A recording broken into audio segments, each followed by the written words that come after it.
This is not what we're supposed to be. Here we go. There we are. Hey everyone, welcome back to New Vidya Order. I'm Dr. Arthur Robotnik. I'm the great soda in my cereal.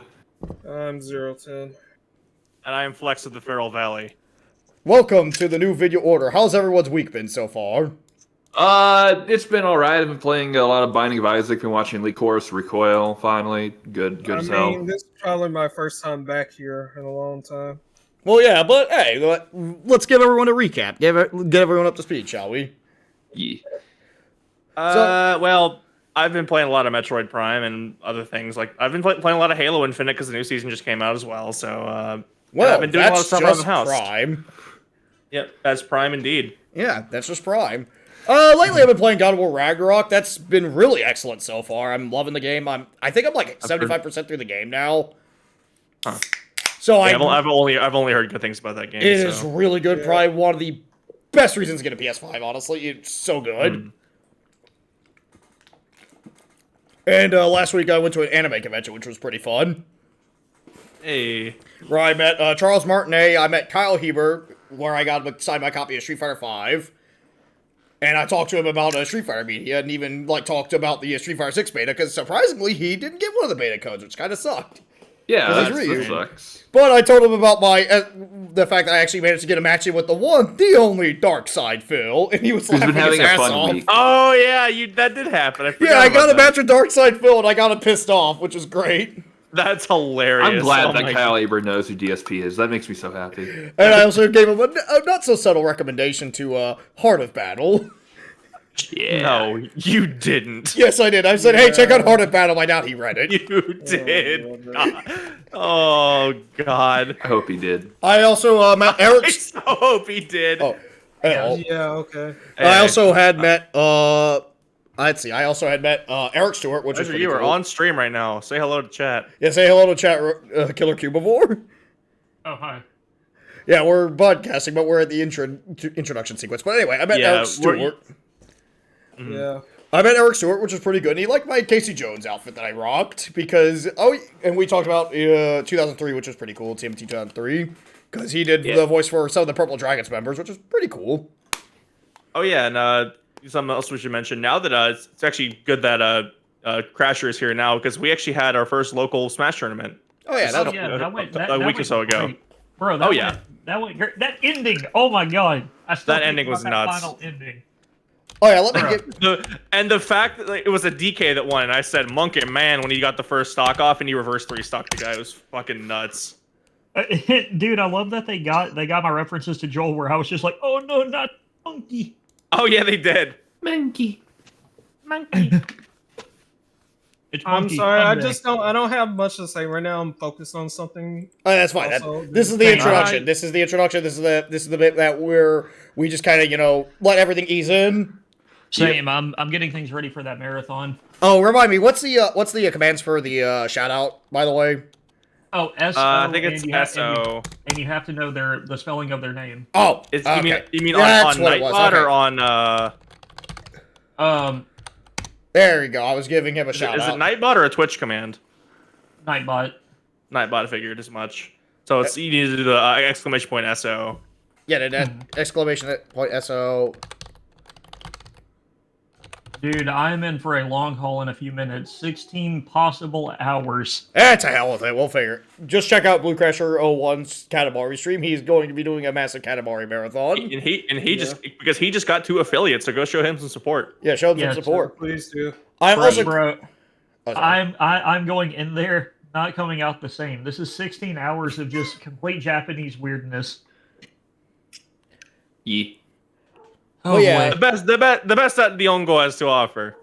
I've also been currently still working on the Guilty Gear X and XX reviews. Those ones are currently in development hell. But that's because of Guilty Gear XX's story mode being a pain in the ass. Yeah, and I am working on top 10 Street Fighter characters. It should be hopefully done next week. Also, I had another Twitter refresh. Buckle my shoe. I saw somebody actually drew current fan art of the final boss of Isuka, which I thought was really funny. Leopoldon. Yeah, so like the first thing I saw on Twitter today was art of him, and I'm just like, hey, I was just talking about that. Oh, yeah. you guys. And for those of you who are subscribed to my YouTube channel, got a new video I'm working on right now. So yeah, stay tuned for that. Not exactly, but you'll see. I'm also gonna throw in a Super Mario Brothers 1 review down the line soon as a quick filler thing because. Hey, Guilty Gear X and XX may take a little longer. I'm gonna quickly throw out a Super Mario Brothers 1 review because, hey, the Mario movie's coming out like 2 weeks from now. I know. Oh, yeah. Right? Yep. And hey, might as well kind of cash in on that and explain what makes Mario 1 such an enduring classic. The day Chipman fries. No, it's not the day Chipman fries until we do new Vidya Order on Super Mario Brothers 3 brick by brick, which will probably be next time we do this. Yeah.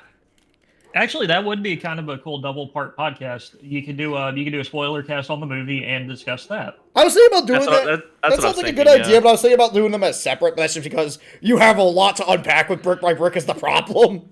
Yeah. Also, But yeah, before- that's easily like a multiple stream kind of thing. Yeah. Before I leave, I'll be in another VC if y'all want to pop into my stream afterwards. But dude, fuck, I want to say this for the record, everybody, because I'm playing all of these on original hardware.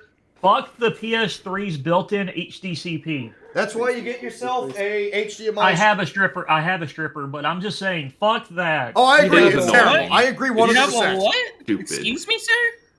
Yes, I had to quote Joel again. Yes, I have a stripper. I have a desktop stripper. I have a desktop. Joel, you downloading boobs again? No, Dad. Sorry. Also, witness my poor Super Punch-Out skills What's a in MIDI this file? montage. I'll show you. I love that.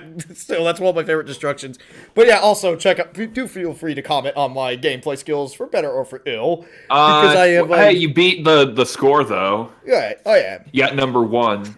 Yeah. Toughest in the universe. I am the toughest in the universe, but I'm not gonna fight aliens because fighting aliens Damn is it. fucking stupid. Damn it! You know where I was going. Fuck. All right, I know where you're going because it's obvious. I Every read you time like an you say open book. strongest in the universe, it's just kind of. Oh, hey, there's implied at this me. point. Oh yeah, hey. Also, we've been playing a lot of UMK3 lately because UMK3 is actually super fucking fun. I play Shiva because she does stomps. But yeah, That's anyway, great, honey.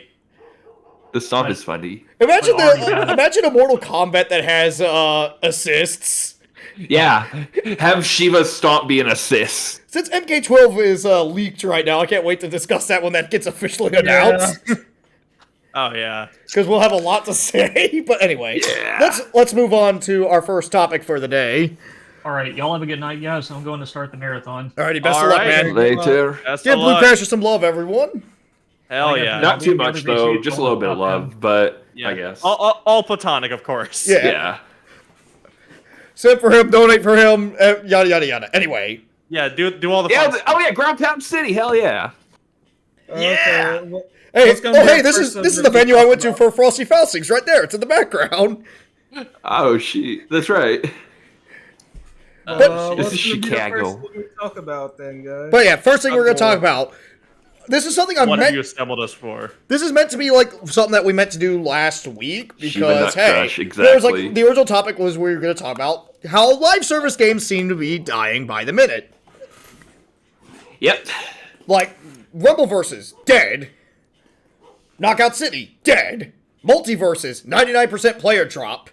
And I want to talk about multiverses because I have when that a lot game I came wanna out, say, I too. spent like a dozen hours on that game. Oh, we have a lot to say about that I one. got a lot to say about that game too, actually. But anyway, I feel like at this point, outside of a few games, like if anyone wants my opinion, I enjoy a few live service games. Like I'll play Fortnite every now and then. I like playing it, and I need to buy. I like Legion, so- Paladins. I really Paladins like is also pretty fun too. I like Halo Infinite. I'll I be think honest. Paladins is okay. I don't really play live service games very much. Like, Yeah, at all. it for me it's Infinite and Fortnite. That's Like, about as much as I'll do. I also don't know if this one counts, but I also I'm like playing stuff like Tetris that. 99. I just don't But have- Tetris 99 I like to play because it's Tetris. That's not really a live. Yeah, it's not really a game. live That's- service, so I don't think that That's like counts. the closest I played to a live service game. But Tetris 99 is fun as fuck. Oh, I'm just playing it right now. What do you mean? Have you played? Oh, speaking of Tetris, you should check out Tetris the Grandmaster because that's officially ported now. Oh yeah, it is. I forgot about that. Yeah, it is super fucking fun, but it is hard as hell. Yeah, it's in the name Grandmaster. So You'll become a Tetris god at the end. But of yeah, it. it's like half of these like live service games that I heard dying, I've never even fucking heard of before. I've heard of all of them. I've heard of Knockout City because Yeah. I saw that announced. I think a lot of it just has to do with like people think like these developers tend to think like, oh, live service is an easy cash grab, and they're like, it's like, well, if you don't get your name out there, like that's just sin like number however many like of marketing. Like you gotta advertise your fucking game. Even if it's like an IP people know, like you gotta advertise the game. Or even then, it's like proof of that. Or even then, there's like games like Marvel's Avengers, which just had the definition of a bloated budget. Yep. Yeah. And it's like, this does not need to be a live service game. This is clearly intended to be a single player adventure. Yeah. But making it a live service made it feel like, who the fuck is this aimed at? Yep. Which I hate how Suicide Squad Kill the Justice League was also done like that too. Because I was thinking about taking oh, sorry. Yeah, so much so they had to put it back into development because everyone's like, I don't want a damn live service game. And I swear, this fucking game better not just be killed off because this has the last performance of Kevin Conroy as Batman. Yeah, so that's why I really hope that this they really go back to the drawing board, take out the live service elements. Because also, I don't mind it being an online co-op game because I think that's fine. Yeah, that's fine. Because it's a Suicide Squad. You're gonna have multiple players. Might as well make it a little co-op. That's kind of cool. Yeah. But the problem is making it a live service. It's like, why the fuck is this a live service? This is a story-based game. Yep. And also, let's just get this out of the way. Multiverses should have never been a live service game at all. Yeah, honestly. Fighting games should not be live service. I'm fine with fighting games having DLC because that extends their shelf life, obviously. Yeah, and again, this definitely needs to be said because people are like, oh man, they should just have fighting games be like games like TF2 and all that where they're free to play because then they'll have more players. No, this is what fucking happens. I like watching Maximilian, dude, but I feel like that's the one take from Maximilian I heavily disagree with it from him. It's no, it being free to play is just going to make people drop the fuck off. Because you have that free-to-play quality no matter what, because you're always waiting for more updates with these sort of games. Yeah, that's and say we will about Nick All-Stars, at least most of the game was there at launch. There was an arcade mode and, online. And not only that, that's the biggest problem I feel I have with it. Is here's the thing, if you do that, you got to make sure that your players are satisfied in whichever way they possibly Precisely. can. Yeah. Let me also take a look what Multiverses... You have to do, you have to make sure that your players are not only satisfied, you have to keep them, on their toes with content and all that. Oh, yeah. What was the launch roster? Then you're not going to Which is, I feel like something Halo Infinite struggled with, and it's in the first year of its, a shelf life, is that, it struggled to really get content out, and only recently has that really been remedied with Season 3 and all that.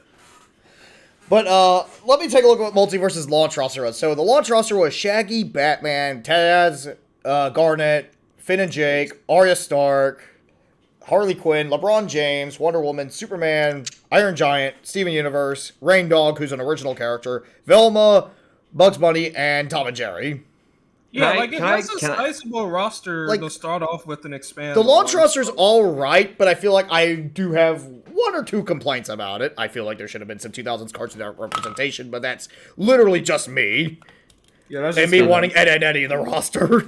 Because the thing is News Adventure Time, which is already that's going to be more popular. Yeah, I mean, and that's totally fair. That's totally fair. Like I said, that's just me.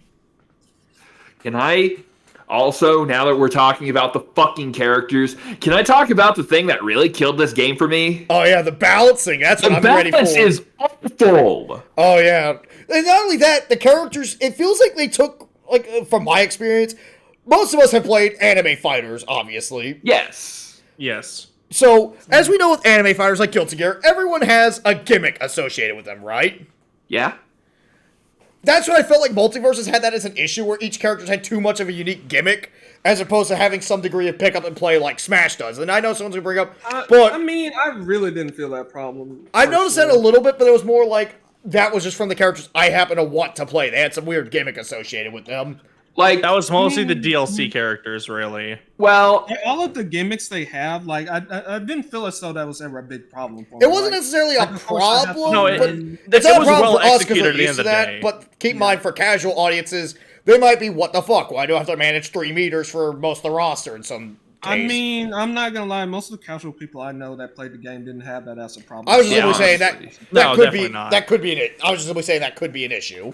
Okay, so can I talk about the 2 characters that honestly kind of killed the online for me? Sure.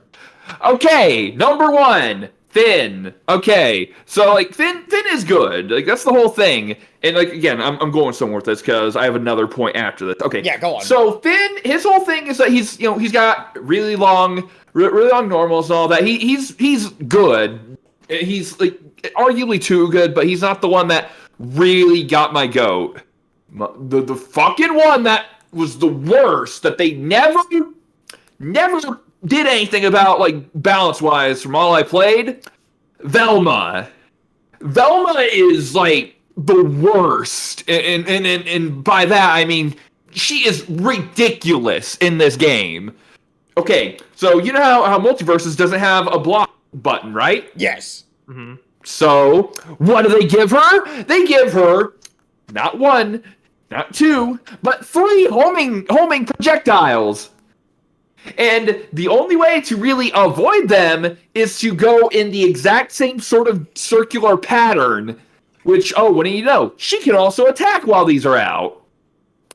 So, she's pretty much the easiest, most fucking brain-dead character to play in that goddamn roster.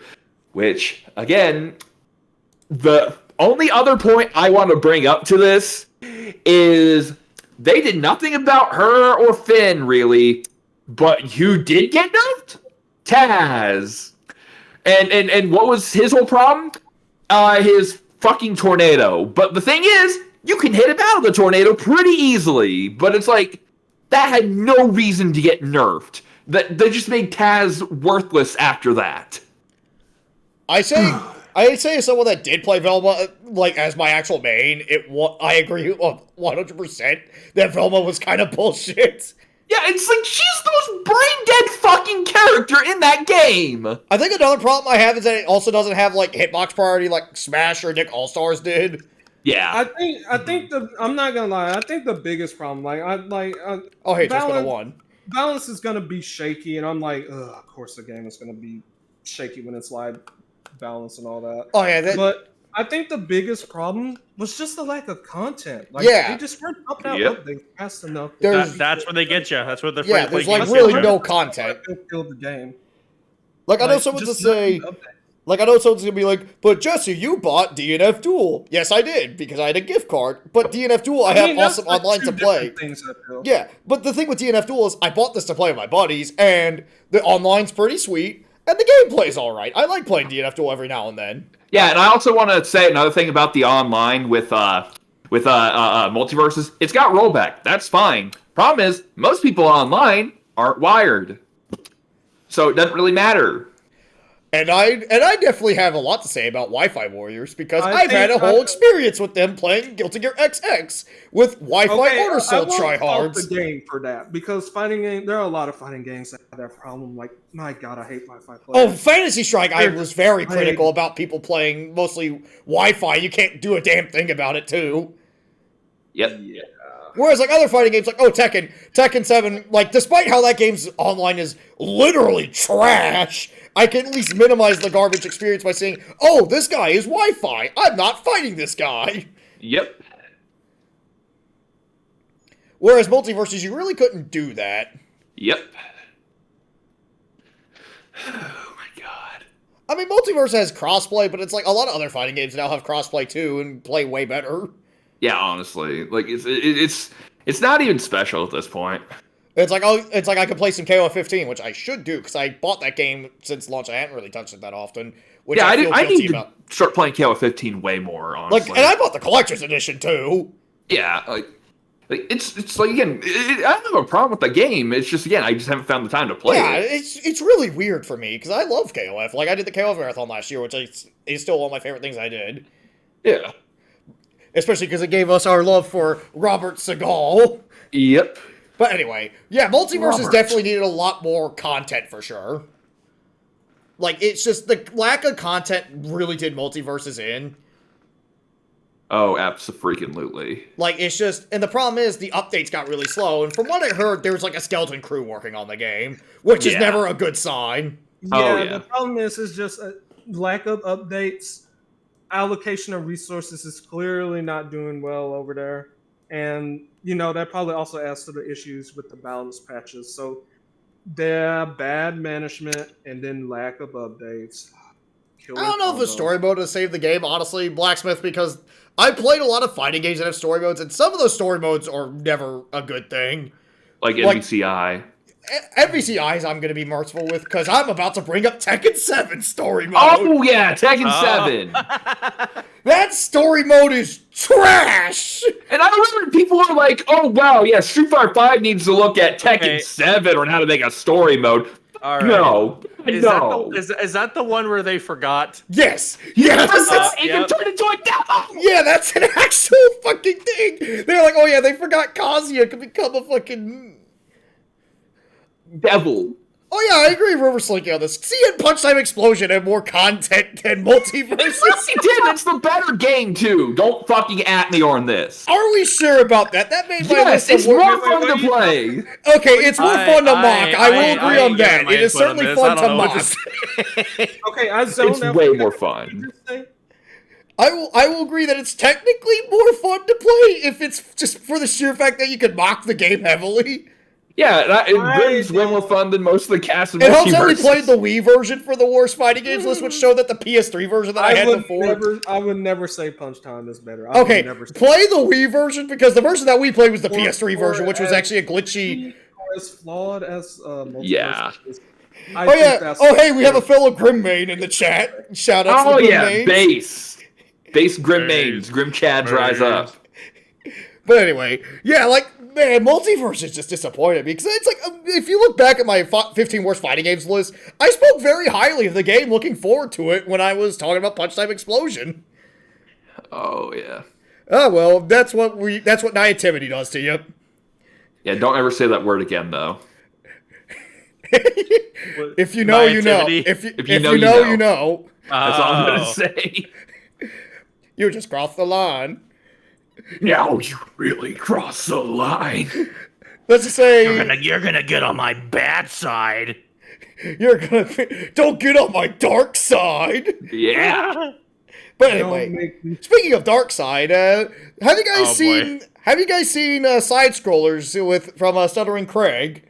No, but I've heard so much about it, and it's the freaking greatest. So they happen to have Darkside Phil as an interview recently. Oh. And I listened to it. I listened to it while I was doing my DoorDash deliveries yesterday, because I do DoorDash as a side income. And it's like 5 hours of Phil digging his grave. Oh yeah. Oh. It's like everyone like thought, oh, Craig's just gonna kiss up to Phil. It's like, no, they don't. They play good cop, bad cop on him, and they're like tough but fair, but emphasis on tough. And like Phil is just constantly lying the entire time. Oh yeah, Mr. I lied to the IRS and got away with it. Oh, he just straight up admits to tax fraud on it. Yep. Yeah. Like, he straight up said he put his mortgage as his fucking business expense. Amazing. The entire house he put as his business expense. And, of course, he's constantly lying about WWE champions, predictably. Yeah. Like, and they were, like, doing an aftermath. They did, like, an aftermath podcast on it yesterday, too. Just because Phil was just that difficult to interview. And it's evident that Phil's not going to return on there. But if you ever want to, Phil, if you ever want to, Phil, if you ever see this, you're welcome to join New Vidya Order as a guest. Yeah, we would love to have you. Oh, please. Phil, I will pay you to be on this fucking podcast. Me too. Come on, we need to have Darkside Phil. We are not paying him money. No, we will pay Phil money if he gets on the podcast. Because I will, yeah. I will pay him a hot dog. We will get him a chicken bake from Costco. Yes. If we give him the money, he's just gonna spend it on WWE. Yeah, but But he's on the podcast. we will pay him in point. WWE champions. Yes, we should pay him in WWE champions. Oh yeah. Pay him in rolls. Yeah. Pay him in gotcha rolls. Hell yeah. Oh my god. Anyway, Just roll those three. Yeah. Let's get to the main topic. yeah, let's get to. Oh, hey, my friend finally beat Twist Metal Black. Congratulations. Yay. Yay! Hey, Yeah. I convinced him Congratulations, to you play done Twist. it. Oh, sorry. I convinced one of my friends to play Twisted Metal Black finally because, hey, he's had the game for a little while, and, like, hey, I'm glad he finally got a chance to take a look at one of the finest games ever. It always sounded like cool- I was interrupting you. I was just saying something fucking stupid. I was just saying, congratulations, you done it. Congratulations, you have completed a great game and proved the justice of our culture. Now go rest our heroes. Implying Sweet Tooth is a hero. Oh boy. But anyway, let's get on to our main topic. I'm just gonna say one more thing. He's more of a hero than Jin Kazama. That's all I'm gonna say. Jin was fine until Tekken 6, let's be real here. Okay, but still. To be fair, Tekken is filled with... Tekken Story is just fucking bad. We're gonna do a whole podcast on Tekken Story. But it's like a fun bad. We need to have Paul Phoenix fighting aliens as No, we the fucking don't. thumbnail. No, we do not. No. But anyway, We already have a thumbnail, bro. we'll talk about the Tekken one. Oh, yeah. Okay, no, that's fair then. Yeah, Anyway, go right Yeah, ahead. absolutely do it. Anyway, how much do any of you guys know about the channel G4? Too much. I literally grew up watching it, so I did not know about its existence until I think Jesse told me about it here. So Well, it's something that I me and know. Zero Ten have grown up watching because we I had did it on our too. cable network. all right. I first So what? started. So what back did you gathered us to talk about when it comes to G4 here today? Okay, so we're gonna go through the history of G4 for those that don't know. But G4 was a channel dedicated to video games that launched, I believe, in 2002, 2003. It was like around that era. Something right around now. It was like I don't right feel around Googling when it. like this. It was right around the 6th gen kicked into gear. You've been doing enough googling, Dustin. Yeah. I can Google it real quick. Let's see. G4 launched in. It pretty sure it's was 2000. April 24th, 2002. Okay. Yeah, 2002. I figured 2002. And I just remember, like, when me and my dad got it, it was around, I want to say late 2002, early 2003. It was a channel that we watched religiously because it was about gaming. Gaming. Yeah, We're gamers over here. And there were Oh, some brother. cool shows on there, like Cheat, which Cheat was awesome at the time. Like, it was one of those shows I still love watching the uploads I can find on YouTube because the host of it, Corey Rouse, he has, like, such a good dorky charisma that it's like, you don't even care about the games he's talking about, you just enjoy watching him talk about video games. Yeah, he's actually enjoyable, unlike some people we'll talk about later. Yeah, oh yeah, we'll get to them in a bit. All right. Yeah, There I are know, also I'm other just- cool I'm shows. I'm gonna share my story after Yeah. he finishes. There are also other cool shows like Arena, which was basically kind of like how we watch like esports nowadays. That was like, hey, here's some people, we're going to have them play Unreal Tournament, or they'll play some Tekken 4, or they'll play CVS 2, some games at that point that were out. It's kind of like a predecessor to watching stuff like Friday Night Fisticuffs from the Two Best Friends Play channel, Rest in Peace Zaibatsu, Yeah. or like Wooly versus Get Into Fighting Games. Yep. Or kind of like how Achievement Hunter did Achievement Horse for the longest fucking time. Or how Oh, yeah. sometimes on my channel we'll just play fighting games just for fun. Yeah. And there were also other cool stuff, like they had Starcade reruns, which were pretty cool. Starcade, for those that don't know, was a game show from the 1980s that dealt with arcade games. Yep. And it's kind of fun. Like, look it up. It's actually a really cool show. It is And- pretty cool. Yeah.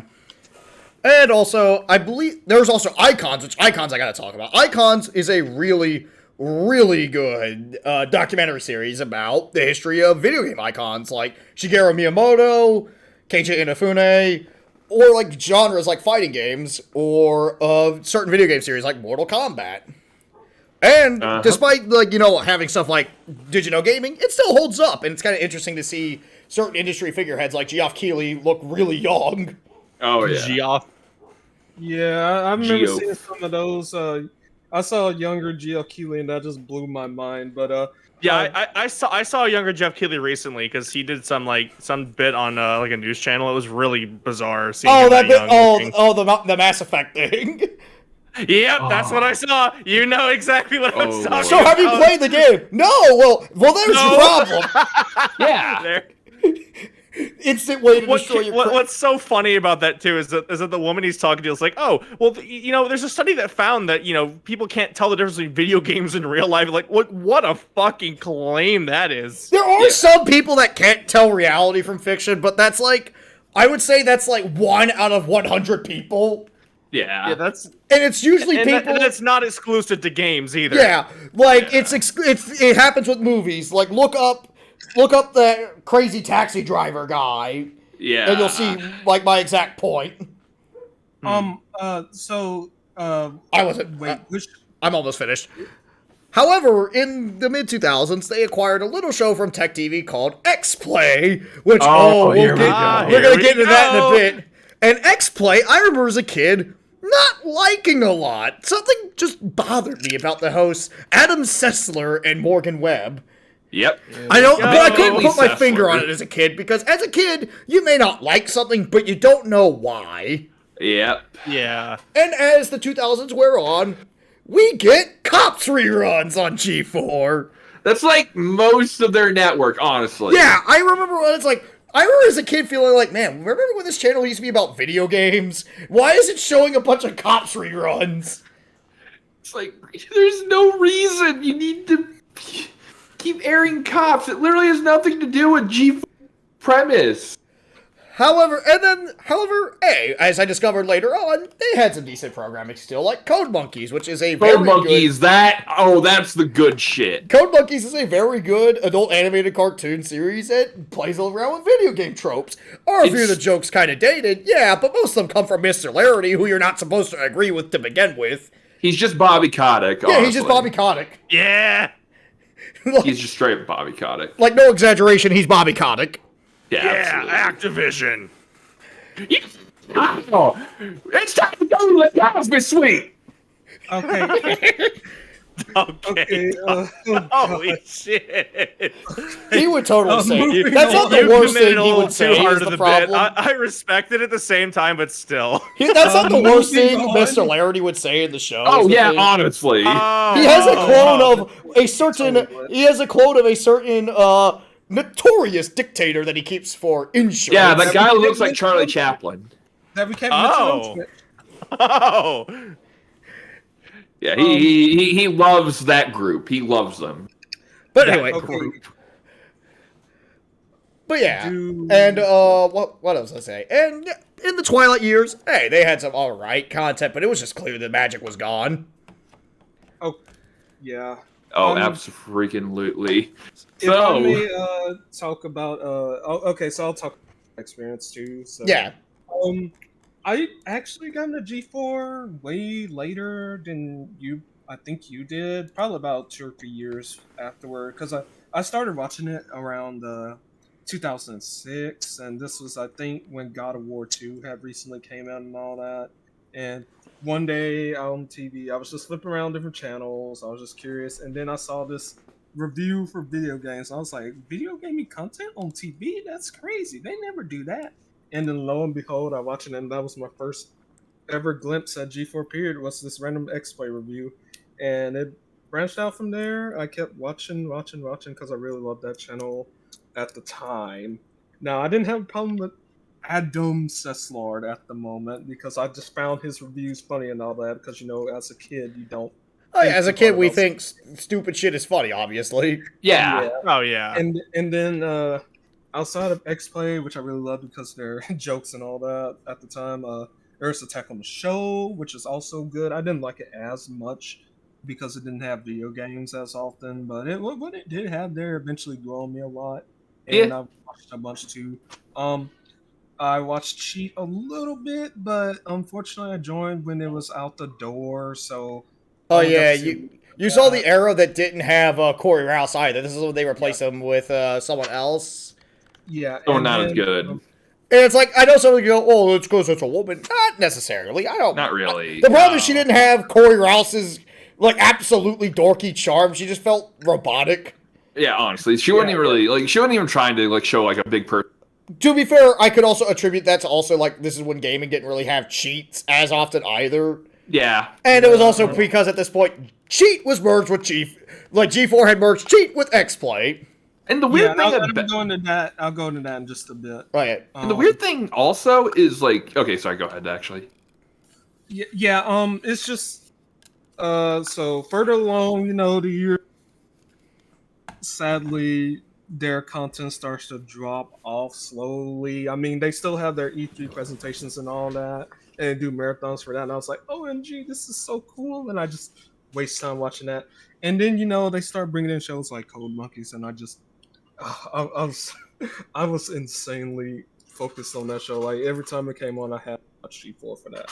And Code Monkeys deserved so much better. Even as a kid, I loved that show. And continuing on, like, unfortunately, everything was fine with the video games, at least for me. And then the Cops and Cheaters Nation attacked. Oh yeah, they also had Cheaters reruns. You know what gamers like? Romantic drama. Oh yeah, about people they don't even fucking know.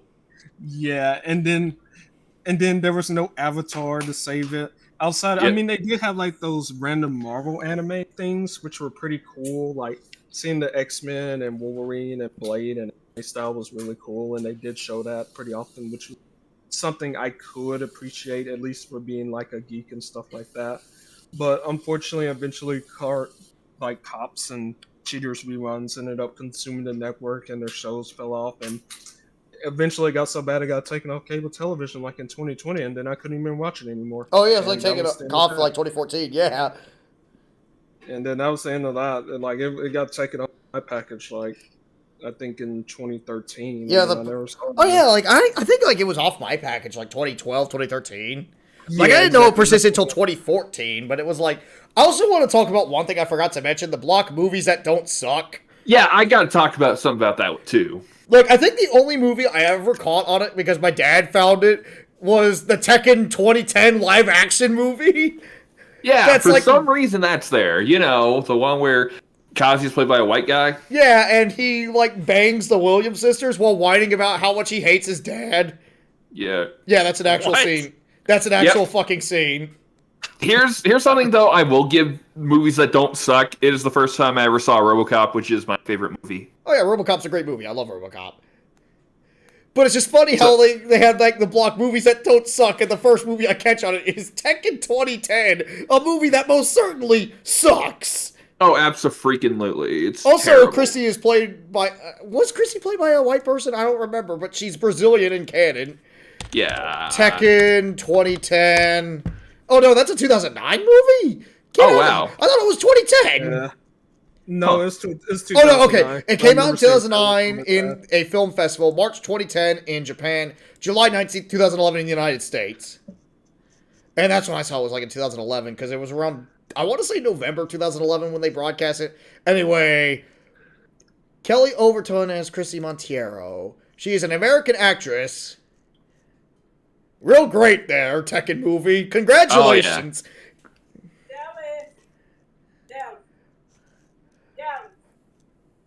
Okay. All right. At least the fight scenes were kind of cool about the movie. I will give it that. Yeah. I'm sorry, I had to go with. Oh yeah, and Jin cheats on. Right. Oh yeah, thank you, chat. Jin also cheats on his girlfriend with Christy. Wow. Yeah. He's less heroic than he is in the Tekken games. Yeah. Wow. What the hell? Way to make someone that starts World War III more likable. Yeah. Let's go. What the hell? It doesn't get any better than that. World War III is fine. Cheating, no. Yeah. Don't cheat. Start World War III. I will uphold my moral values. Hey, Jin had. I respect the ladies, but also y'all are gonna die. You're gonna die.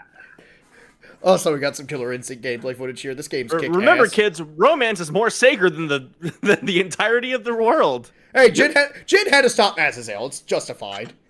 Do we? Okay, We fair might want to get back on track. Actually. Yeah, we're getting back on track. Yeah. Reel us back in, everyone. Yeah, we'll talk about video game movies another day because that is something we have to do. That'll definitely have to be its own thing.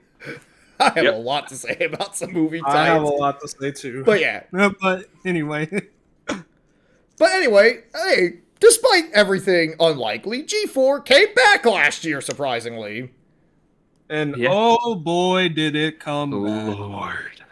Initially, a few of us were kind of excited because, hey, Yeah, G4's it's like, coming yeah, I back. remember. Yeah, I was like, yo, it's coming back. And I'm like, but at the same time, I had this feeling. I'm like, how's it gonna work in a modern day era? I was where, say- you know, Yeah. Like, when it came to G4, initially I was a little excited, but then reality set in for me. Yeah, it's Because, one, there's so many content creators you can watch nowadays. I watch people like Some Call Me Johnny, Matt McMuscles, Pat Stares And this at, ain't even- Woolly Versus, Angry Video Game Nerd. yeah, there's so many you could actually just be and that's not watching. even talking about Twitch streamers. Like, Oh, I yeah. could go on and on and on about the Twitch streamers that you would probably watch, just not even for like reviews and all that, just to watch them play the game. and Yeah, stuff like that. it's like, Oh, and even then you have like other like companies that like manage to adapt to the internet well, like HoloLive. Yeah, there's like so many other choices than X-Play. It's like that was the thing with X-Play. It was amusing. Game, a video game network on TV. That what a novelty. Yeah, But then you realize that cable TV is dying, and that their niche that they had has already been filled on the internet. So Yeah. yeah. like hell, I would And even then, argue like by 2005, 2006, G4 was already starting to have competition with the internet with companies like Screw Attack. Yep.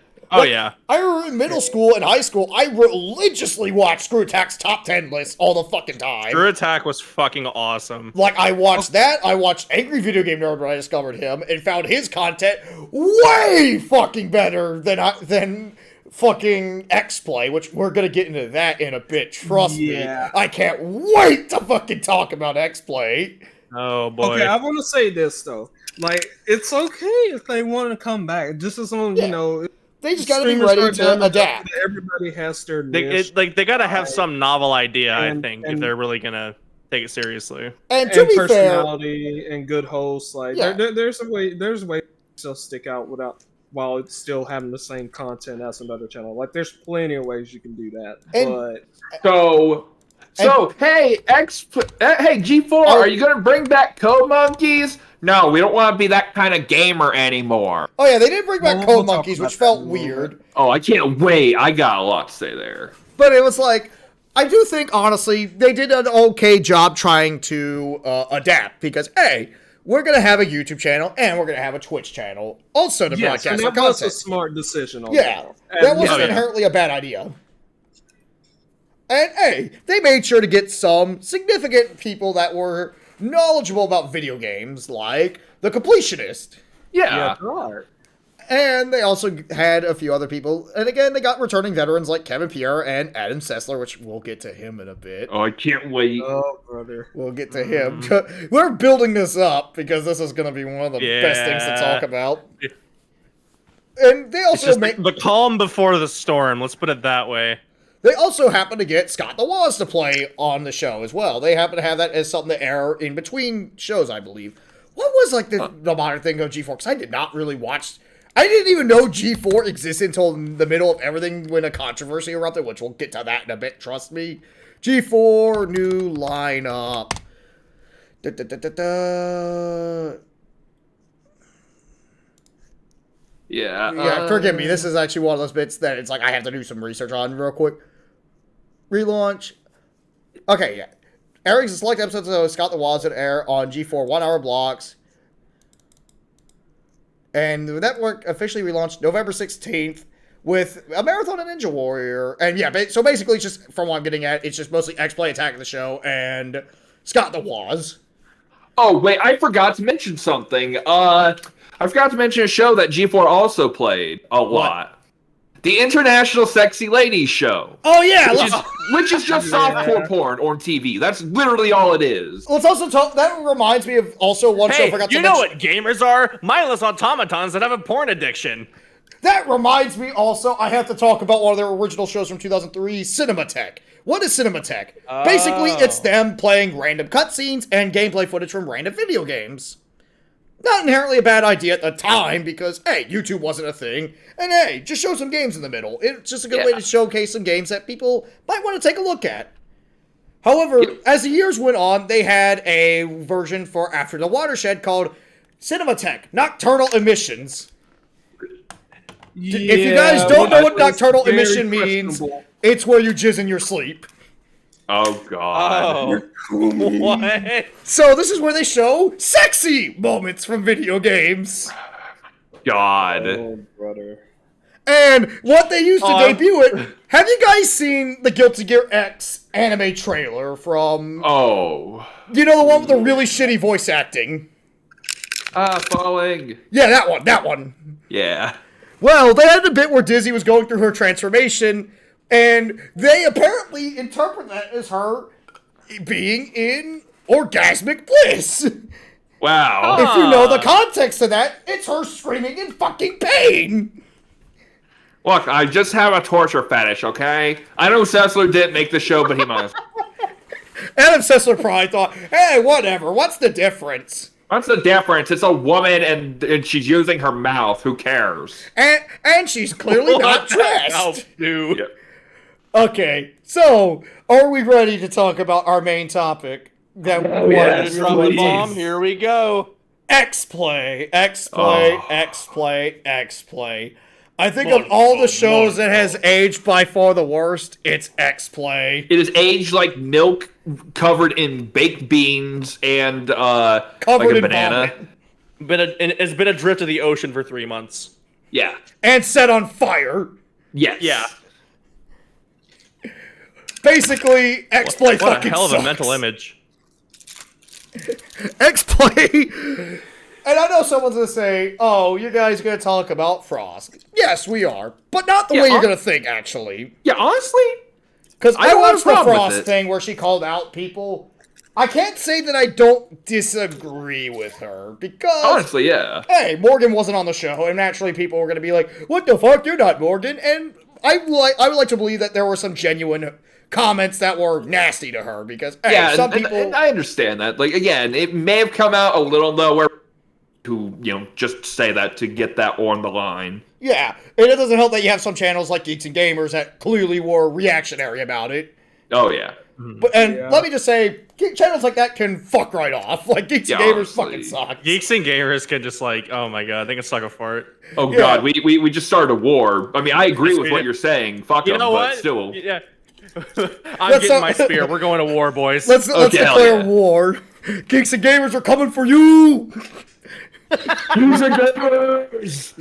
Eric, I mean Geeks and Gamers. But anyway, however, I do feel kind of strange that it happened to be only Frost that mentioned this. Notice how none of the X-Play people ever stood up for her, really. They left her to fucking dry. Jeez. Which, like, and keep in mind, she was fucking doxxed, I'd like to point this out. Oh, okay. Like, that's shitty. Oh, yeah. Like, she was being fucking harassed by Geeks and Gamers or people like that, or the cornering, and they didn't really do anything to help her. Like, in fact, they privated the fucking video at one point. Oh, yeah. So you know how they feel about, like, that in good faith at that point. Yeah. Like, it doesn't matter about the message. It's shut. Come here, gamers. I also find it a little strange that they didn't really try to go, because G4 tried to be like, hey, we're not that old G4, but they didn't really do anything to really disprove that. Yeah. We don't want to be that type of gamer anymore. Only Adam's be. And that brings us to Adam. Adam. Let me There's a reason we call a certain word the gamer word. Let's put it that way. behold this beautiful, beautiful man, Adam Sessler. Yeah, the cesspool. He actually calls his room that, and that's the most fitting thing ever. And Adam is That's notorious so funny. for his tweets, which we'll get into that in a bit. Forgive this one being in poor quality. It's the only one I could find because I am currently blocked by him on Twitter because I called him out for being a racist. But notice how he's confrontational to gamers. And pretty much anyone, honestly. Yeah, he just comes off as like the most unpleasant person ever. He's just And he's you can just see a this confrontational kind of in guy. his reviews of the time. Oh, Like, all yeah. these reviews are the ones written by him have a certain kind of air where it just feels like He just doesn't like anything he's doing. Now, I would like to point out, I don't exactly know who he's exactly replying to, so for all we know, these people could be genuine assholes. So I would like to throw that as a disclaimer. I kind of had to use whatever I could find, because again, I am currently fucking blocked by Adam because I called him out for his racism. Yep. What the hell happened? Okay. I thought my fucking stream got stopped for a second. I'm like, oh no, it's just the quality shifting down. We just look at our DMs and then we get one from Adam Sessler and he's just got a picture of him strapped up in our addresses. I have your IP address. You just get a DMs like, you should move the bookshelf by the window. It's blocking my view. And you hear a knock at the door. I'm just thinking of that one DSP clip. Oh, by the way, I have your address. I know your name. I know where you live. Okay, so what are you gonna I might come down to there. What are you gonna do? Stop what are you gonna do? Be WWE champions on my front lawn? Fuck off. Adam Sessler probably plays fucking WWE champions. Oh, almost certainly. I was talking more about DSP, but yeah. Yeah, but anyway, what really got this inspired was because there was a Yoshi P interview recently. If you don't know who Yoshi P is, he's the producer of Final Fantasy 16, I believe. And 14.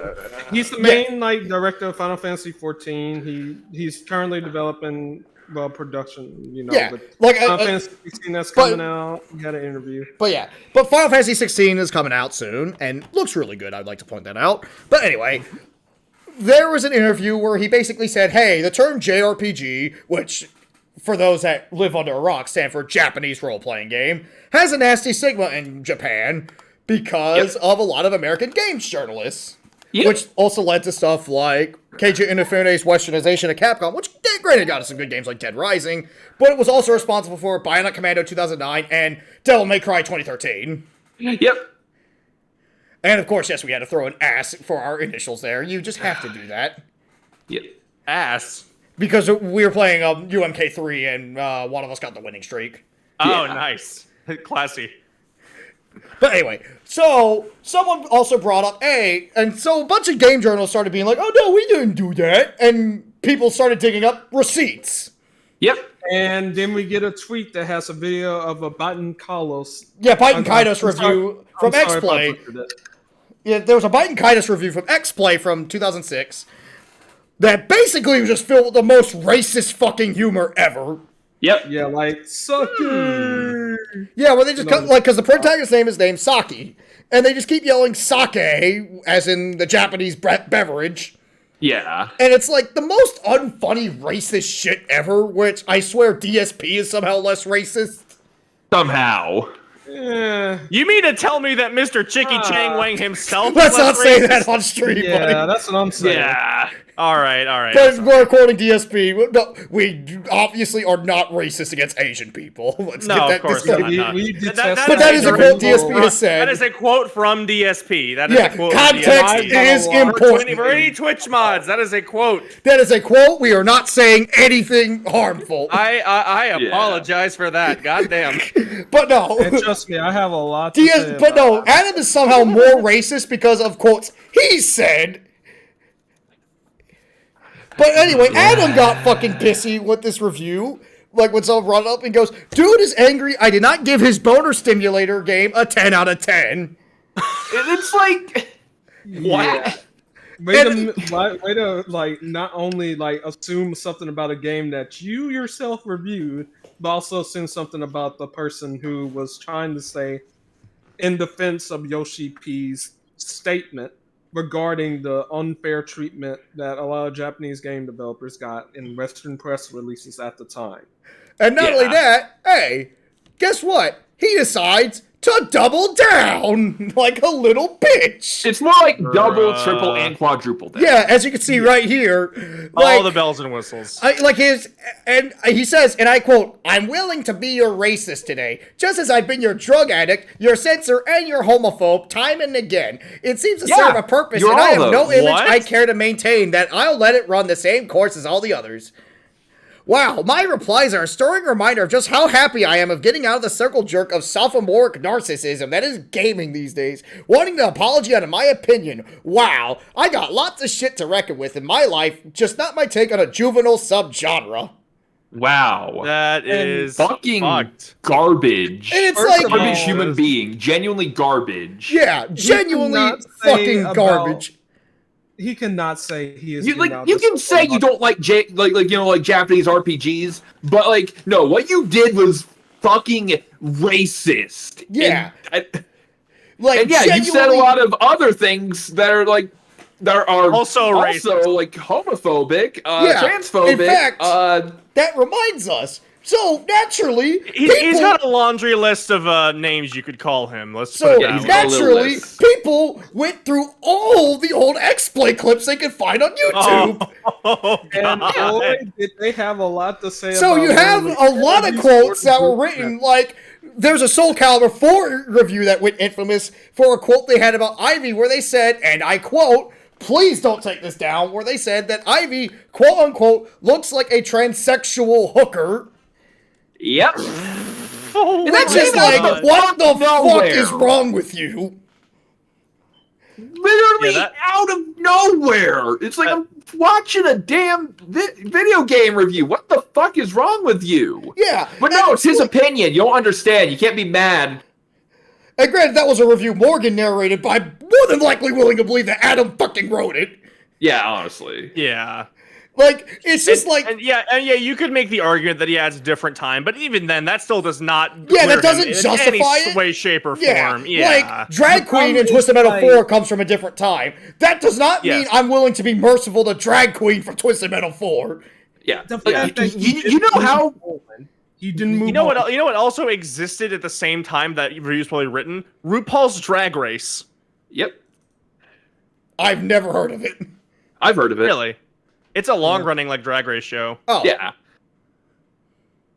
But like the thing is yeah, you know what? I'd be willing to say, you know what, it's a different time, but you keep fucking quadrupling down on this shit. So as far as I'm concerned, you still believe this shit. So In yeah, fact- you are a racist, He's done transphobic. nothing to remedy it.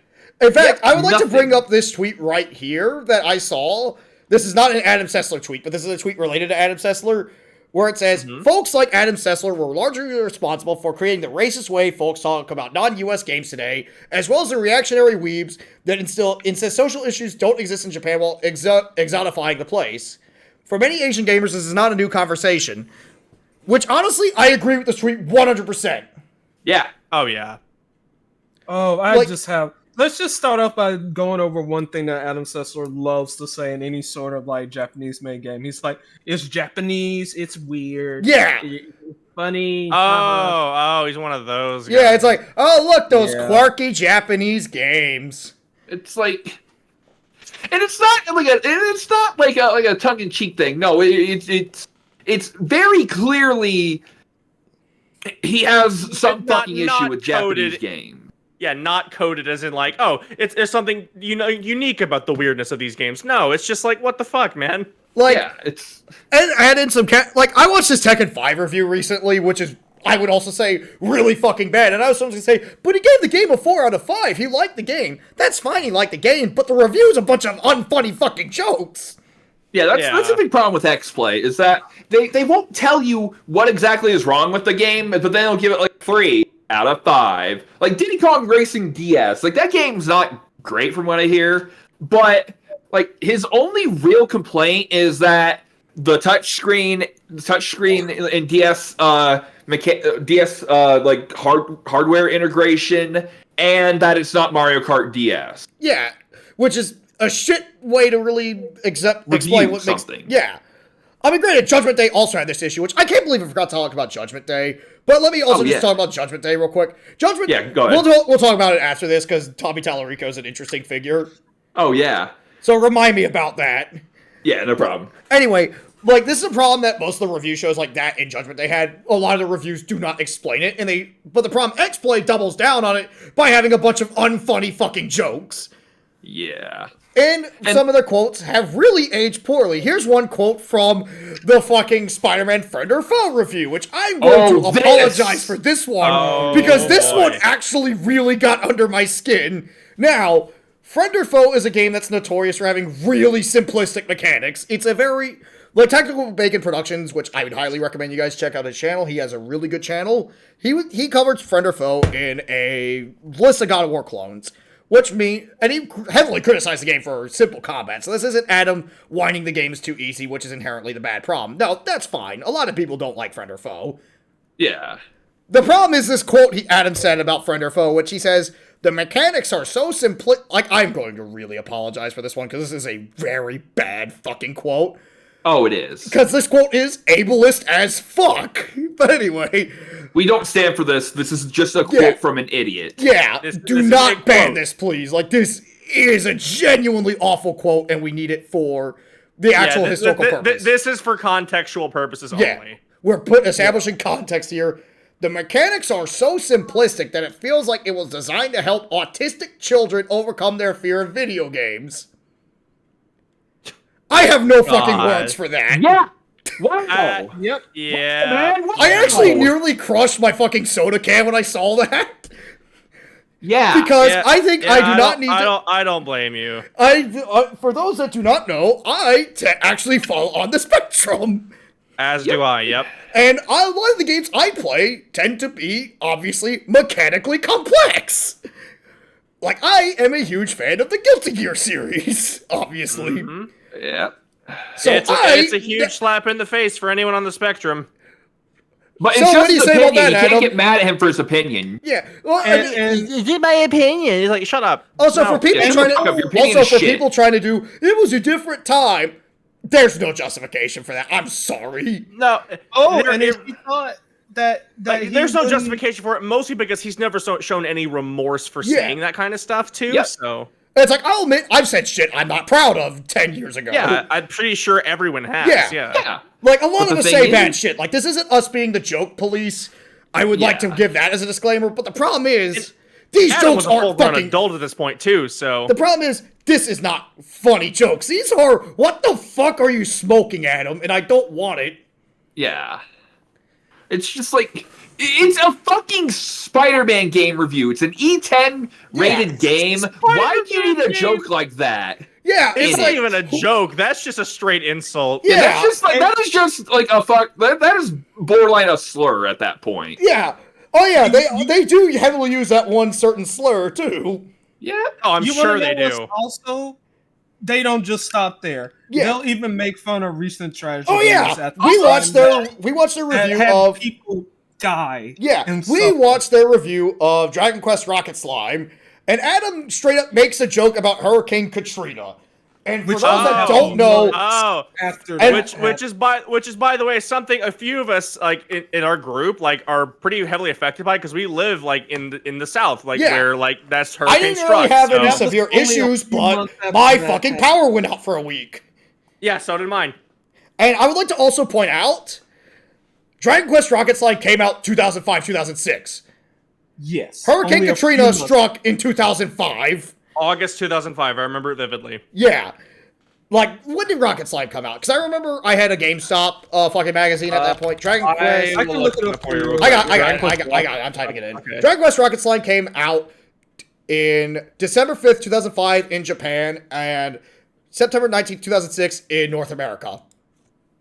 Oh, so like it's literally like almost a full year after the whole Yeah. thing happened. Yep. And the effects of that were still like extremely. Oh yes, they're still felt today. Yeah. Yeah. It wasn't that like a storm so extreme they had to remove the name from the Yes, classification they had list. retired the name. Yeah, they because of retired how the much name destruction lost Because a of lot. how much New Orleans got just fucking destroyed. Yeah, so congratulations, Adam. You Congratulations, fucked Adam. up. Like South Park really would do that. Yeah. For fuck's No, sake. I would not like to even point out remotely. that was something that me and Zero Ten were talking about recently. It feels like a lot of their humor, they were trying to ape the type of humor South Park does, but they didn't know how to do it properly. Yeah, like the thing is, like usually that comes from characters like Cartman. Yeah. and Cartman Who are is meant to be the who are biggest not piece of meant shit to in the be world. likable. Or let's go back to talk about Code Monkeys. Code Monkeys, there's a few jokes that have kind of been dated. I'm gonna remove the fucking Adam tweets because at that point I think we've seen enough of Adam's Yeah. tweets. Yeah. And they're covering up Kim Kaf-1. Yeah. But Yeah, anyway, don't cover up my man with that garbage. yeah, like as Blacksmith cosplay also talks here. New Orleans is still being rebuilt to this day. And they actually have been losing population ever since and have never recovered. Yeah. Like New Orleans is like literally probably never going to recover from Katrina. Yeah. Unfortunately. I'd like to point out the year we are currently in is 2023. 2023. So, yep. And this happened in 2005. Yeah, let's put that into perspective, Adam. I hope Adam finds this. If you ever find this, Adam, and you feel like you have a problem, feel free to come on the podcast. We'll invite you. Yeah, absolutely. I'll talk to you all day. Yeah, we'll talk to you, Adam. Adam, if you see this, I will physically fight you. Whatever. Normally I'd say that's too harsh, but no, it's not. Come on, Adam. I will kick your butt at Nintendo.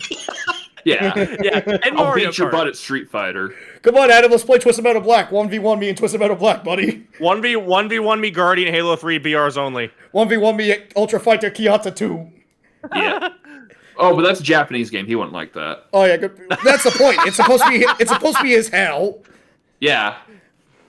But yeah, That's anyway. his Twisted Metal ending. He has to play Kyoto 2. So, Adam, you want to review video games? Your wish is granted. Too bad you have to play Japanese games. I am Calypso, and I That's thank you for truly playing hell for Twisted him. I would just have him play Twisted Metal 3 for all eternity. I'd Oh, yeah. I'd rather have him play Mega Man X6 with no cheats. I'd make him do what Crash is doing right now and make him play 16 hours of Katamari Damacy. Yeah. Adam would be like, no, have him play a bunch of anime licensed tie-in games. Yeah, I want to talk about that. Yeah, 'cause we we're getting into bring that it up. soon. We're getting to that. But anyway, what were we talking? Oh yeah, so going back to Code Monkeys. Code Monkeys has a lot of edgy jokes. But the thing is, most of them come from Mr. Larity, who is a caricature of racist Southerners. Yeah. Yep. He's like the most cartoonish Southerner stereotype out there. Like, he has a 10-gallon hat, a fucking beard, he clearly comes from Texas, and has, like, the most exaggerated fucking accent. Yeah. Yeah. Oh, hey, Guilty Gear. Hello, who's here? Jalen rejoined.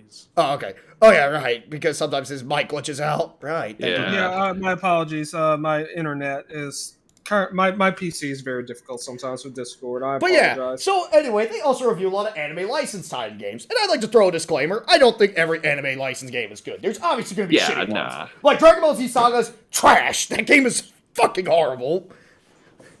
Like, this isn't me sucking up to bad video games. Like, Dragon Ball Z Saga's bad. Like, 100% bad. Dragon Ball GT Final Bout, horrible, horrible fucking game. Hey, it's just like X-Play, when they have to make a joke about it using the you-know-what word. Yeah. The game. Like, Dragon Ball's GT Final Bout, horrible, horrible fucking game. Like, it's on my worst fighting games list for a reason.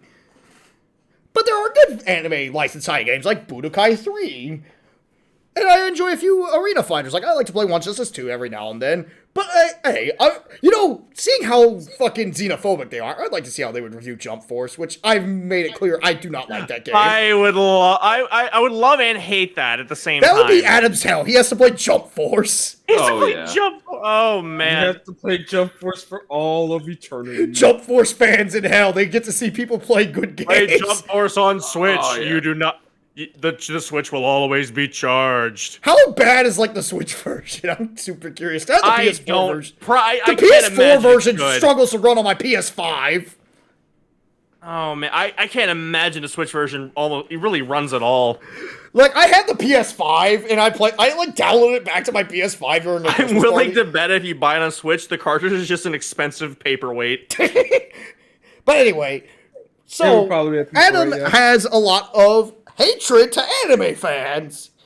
Uh-huh. I would like to Because say, it's- if you don't like anime, that's totally fine. Like, you don't have to like you don't have to like a medium. We're not forcing you to like a medium.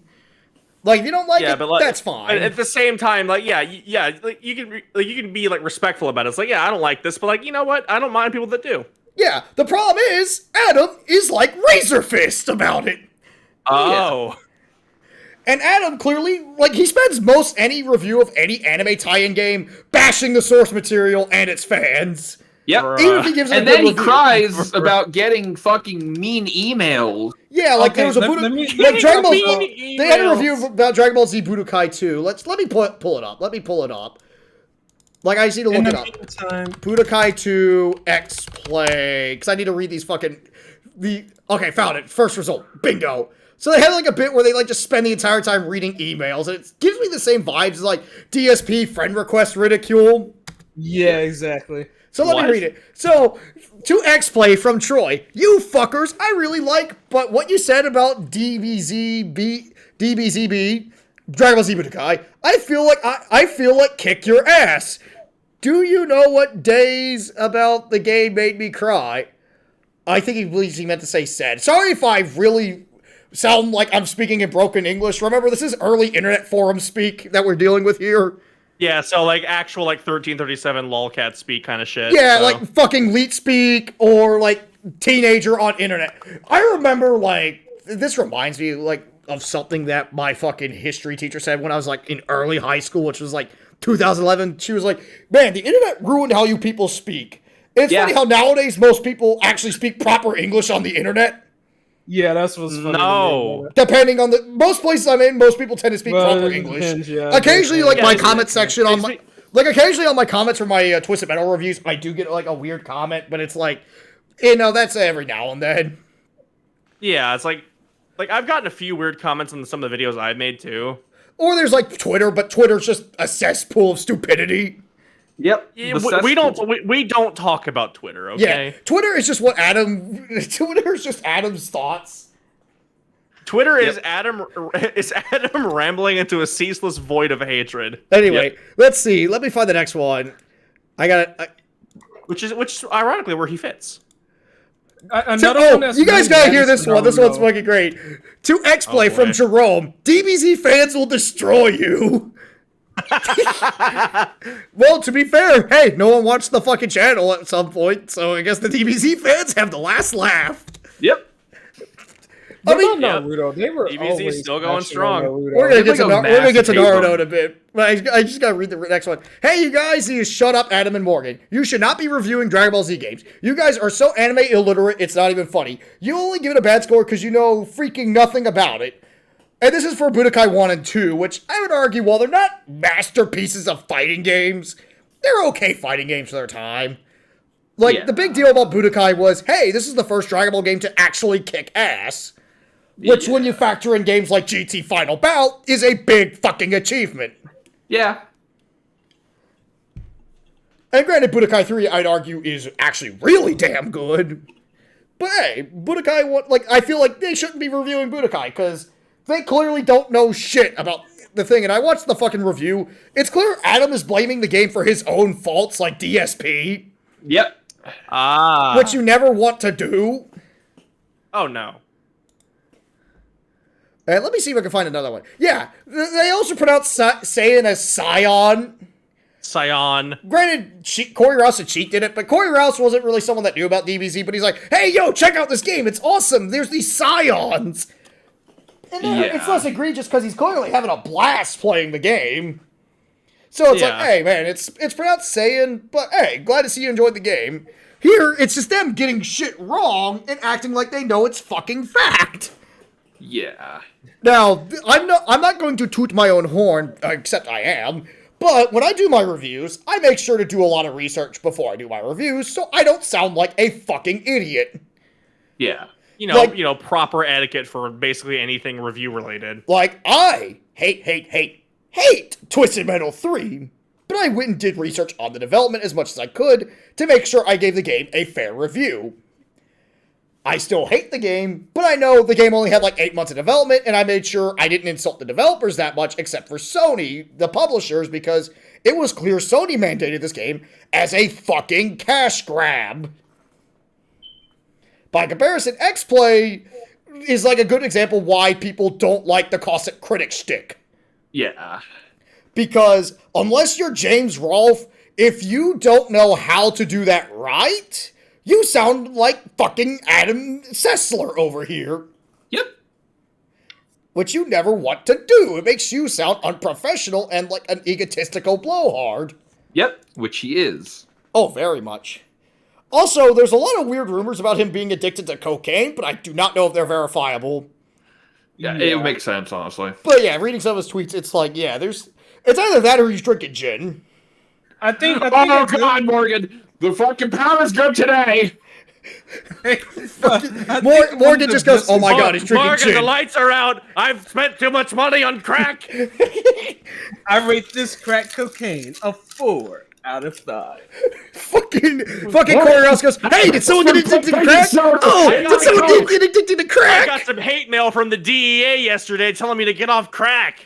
And if you think, "Oh, this was back in the past, maybe Adam's gotten a little better," no, he fucking didn't. Oh no. He's We the watched a same. few of the modern Another X-Plays. Christ He's review. still antagonistic to franchises he doesn't like. Yep. Like, I watched his And fucking not- no good Sonic 3D games, and I'm like, Adam, shut the fuck up. Yeah. Like, at least he's Sonic not... review back in the day was so unhinged. Actually. Yeah, like, This all of one his was Sonic great. reviews are really unhinged. And I mean, I'm gonna be the guy that says, I know there's a lot of bad Sonic games. I played all the mainline entries as of last year, simply because I wanted to simply play Sonic. Because, hey, my username is Dr. Earthworm Robotic. Obviously, I am a Sonic fan. Because my channel name is named after the main villain, Dr. Eggman or Dr. cool as hell. Robotnik. However, I think a lot of Adam's problems is that he feels inherently biased to the series. Yep. And again, does Sonic have bad games? Abso-fucking-lutely. Sonic 06 is unfinished. Shadow the Hedgehog is fucking terrible. Yep. Like, Shadow the Hedgehog, I would argue, is my least favorite entry in the series. I hate It's one of that my most game. hated fucking games. Yeah, That's for that sure. game is tedious as fuck to play through. Sonic Genesis on GBA. Not Oh, touching Sonic that Genesis one. on GBA. Oh God, that's a horrible port. Yeah. Sonic Free Riders. That game doesn't fucking work. It just doesn't No. work. In fact, that's the one To be game that fair, stopped. most games that use the Connect didn't work. That's the one anyway, game that so- stopped me from doing my Gunslinger top is 10 like the worst only Sonic games exception. list, and I do plan on doing it at some Yeah, point. it's one of the Because first I do three not have a games. Connect. But yeah, Adam just takes it a step far. Like, almost all of his Sonic reviews, like, even to the good games, are filled with backhanded compliments. Yep. Which just makes them sound so much like a jackass. Yeah. Like, it's like, you never want to do that. And same with, again, any, like, the anime reviews. Like, they did a review of a game called Zatch Bell Momoto Battles, which is based on the anime Zatch Bell, which, for those that don't know, Zatch Bell is an anime that's basically a unique take on the Mon style genre, where everyone has this thing called a Momoto, which are demons from the demon realm, and whoever's the last Momoto standing becomes king of the demon realm. And Zatch, it belongs to a guy named Kyo and Zatch wants to actually ensure that this battle never happens again, and so that way he can rule it as the good king. And predictably, See, I knew literally nothing about Zatch Bell until you said that, because I'd only heard of it, so... Zatch Bell was one of those I I've caught seen every the now and then episodes back when I was a on kid, but it was pretty good. Yeah. Oh, I yeah, remember and- seeing it on as a kid, I just never really watched it. It's a pretty alright anime. Yeah. But like most animes of the aughts, it had a licensed tie-in. Yep. And X-Play happened to review it. And Yeah, I haven't licensed played play- Momoto... Disclaimer, I have not played Momoto Battles. I But my have. co-host Soda has. And they And get the honestly, like, their problem was like, oh, every combo in the game is a mash. except from what he's told me, it's not a mash. It really isn't. It's the thing. Like, it kind of works like like Smash special moves where there's like a bunch of there's a bunch of attacks tied to where your control stick is facing and when you're pressing the button. So yeah, that's bullshit. Also, I would like to point out, because I have this in my list of terrible things they have said, they have a quote, Zatch Bell looks like a transvestite boy. Which, you should never say that word. Yeah. Like, that is a word that is considered a horrible fucking word, and I had to put that in quotations. Incredibly offensive. Yeah. Like, what the fuck, Adam? I mean, I know Morgan did it, but I believe Adam... Not to mention, he's referring to the person as Zatch Bell, which is like not right. That's actually the name. That's actually the name of the character. I think It's Zatch was the demon. Yeah, Zatch is the kid. Kyo is the guy that has Zatch's spell book. Oh, okay. Yeah, Got you. Zatch Bell is the protagonist. Kyo is like his sort of like adoptive figure. Yeah. He's like his He's like his older brother. Based on that, I kind of figured that Kyo would have been the main character, but Yeah, like I guess Kyo and Zatch are the main characters. Yeah. Gotcha. Okay. Yeah. But, no, I wouldn't be surprised if they did that. Like, I wouldn't be surprised if they go, man, why can't Metroid crawl? Yeah. Funny thing about that Miiverse post actually is that guy finished the game. Oh, yeah, I know. I love it. Yes, Jellyfish is helping. Jellyfish. Yeah, like Rivers, like you said, Zatch is Kyo's Digimon partner. Yeah, basically. Gotcha. All right. Now I understand. Yeah. Yeah. But anyway. And also, they did a review of the Avatar tie-in game. And for those that don't know what we're talking about Last Airbender, not the James Cameron film. Yeah. And there was a quote that Adam does the James said. Cameron film even have any tie-in games, like, at all? I just wanted to simply say, because we just said Avatar. Yeah. No, I know. Yeah, it's more to, like, disambiguate the thing. Like how Wikipedia has disambiguation pages. Yeah. Yeah, no, I get that. So anyway, so there's a quote that Adam said, which would get him fucking destroyed if he said this. It's not offensive, but it's just the most arrogant fucking thing to say. Half the people in the office love Avatar: The Last Airbender. The other half are smart. It's like, if you said this shit nowadays, that would be what ends your fucking career. Yeah, because you people can't say shit about Last Airbender that nowadays. would damage your fucking credibility. Yeah. Like, it is the most, like, yeah, wow, if you fucking said this Probably one of the nowadays, most- everyone would call you a beloved fucking Three-fourths moron. of all Three-fourths of this And for podcast. good reason to be. Yeah. Oh, yeah. Avatar's For very good great. reason. It's a great series. 3/4 of this Like podcast. you can tell Adam saw the art style and he was just like, it's probably just weeb garbage. No, that I got this to say. 3/4 of this podcast loved the movie Terminator 2 Judgment Day. A quarter of them are smart. If someone said that seriously, if someone said that in film criticism, they would be laughed out of the film world. Yeah. Maybe laughed out of the fucking industry entirely. Yeah, like Terminator 2 is that influential as a movie. Yeah, it's like, Or even better. it's so clear you don't know dick about what you're talking about. Oh yeah, when he's talking about fucking Sonic, he also goes, except Tails, he sucks. It's like, why? What? What's wrong with Tails, you dickhead? Oh yeah, and also, predictably, they reviewed So Shadow out the of Hedgehog. nowhere. Oh boy. And naturally, they're gonna make a joke about the black aliens.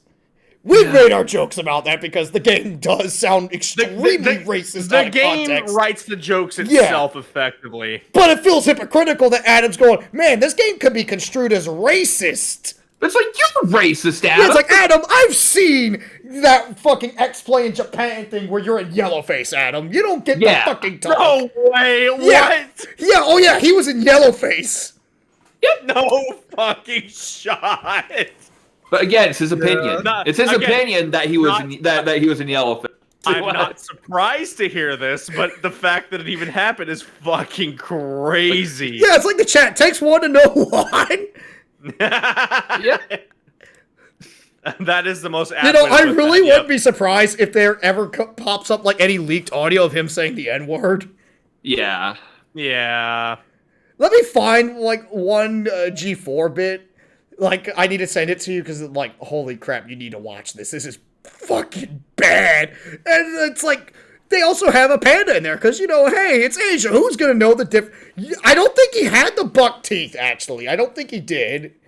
Like he basically was doing that Krusty routine, Yeah, though. it's that Krusty routine for that one Simpsons episode. Yeah. Oh yeah, he also reviewed Okage, gave it a 2 out of 5, but it was very clear he only played the first hour of the game.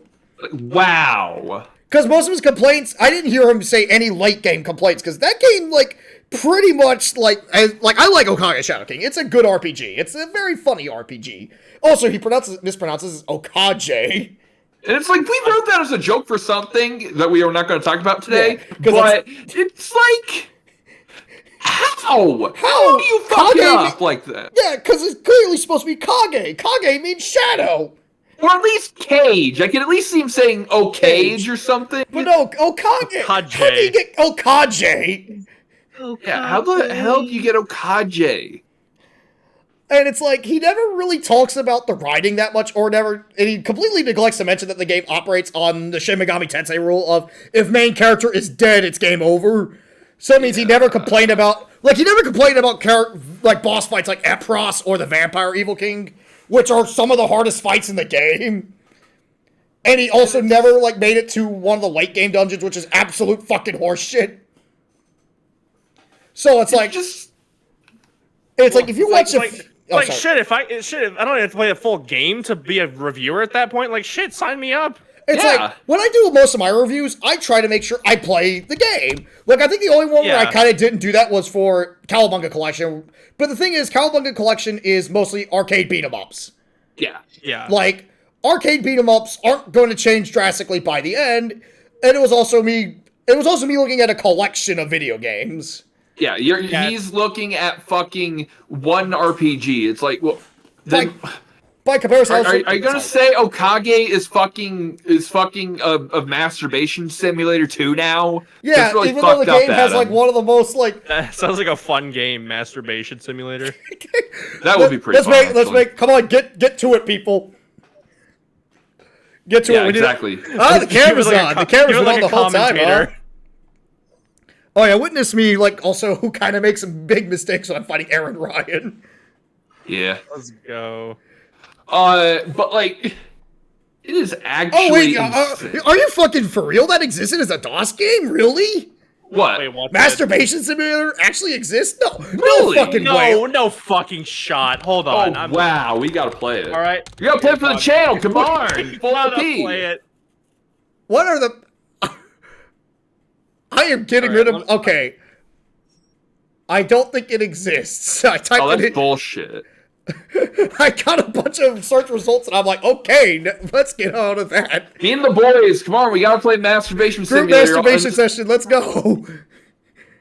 Come on, everyone, group masturbation session in 5 minutes. That's how we introduce our LPs of Masturbation Simulator.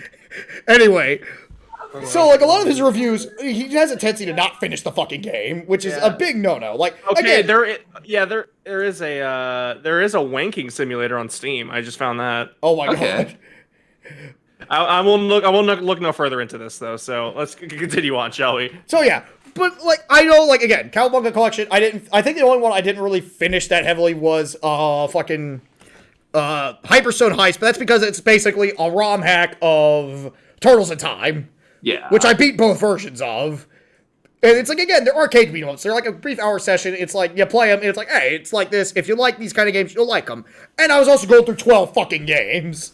Yeah. Yeah. And also the one where I didn't get anywhere near beating was the fighting game on Genesis, Tournament Fighters on Genesis. Because that game's AI is Mortal Kombat 2 levels of bullshit. Yeah, that's understandable. So it's it actually a fighting game. becomes a demerit. Yeah.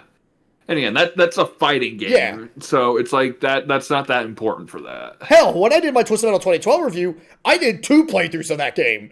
Just to make sure I got enough footage and also to help really collect my thoughts. I wanted to make sure I did that game justice.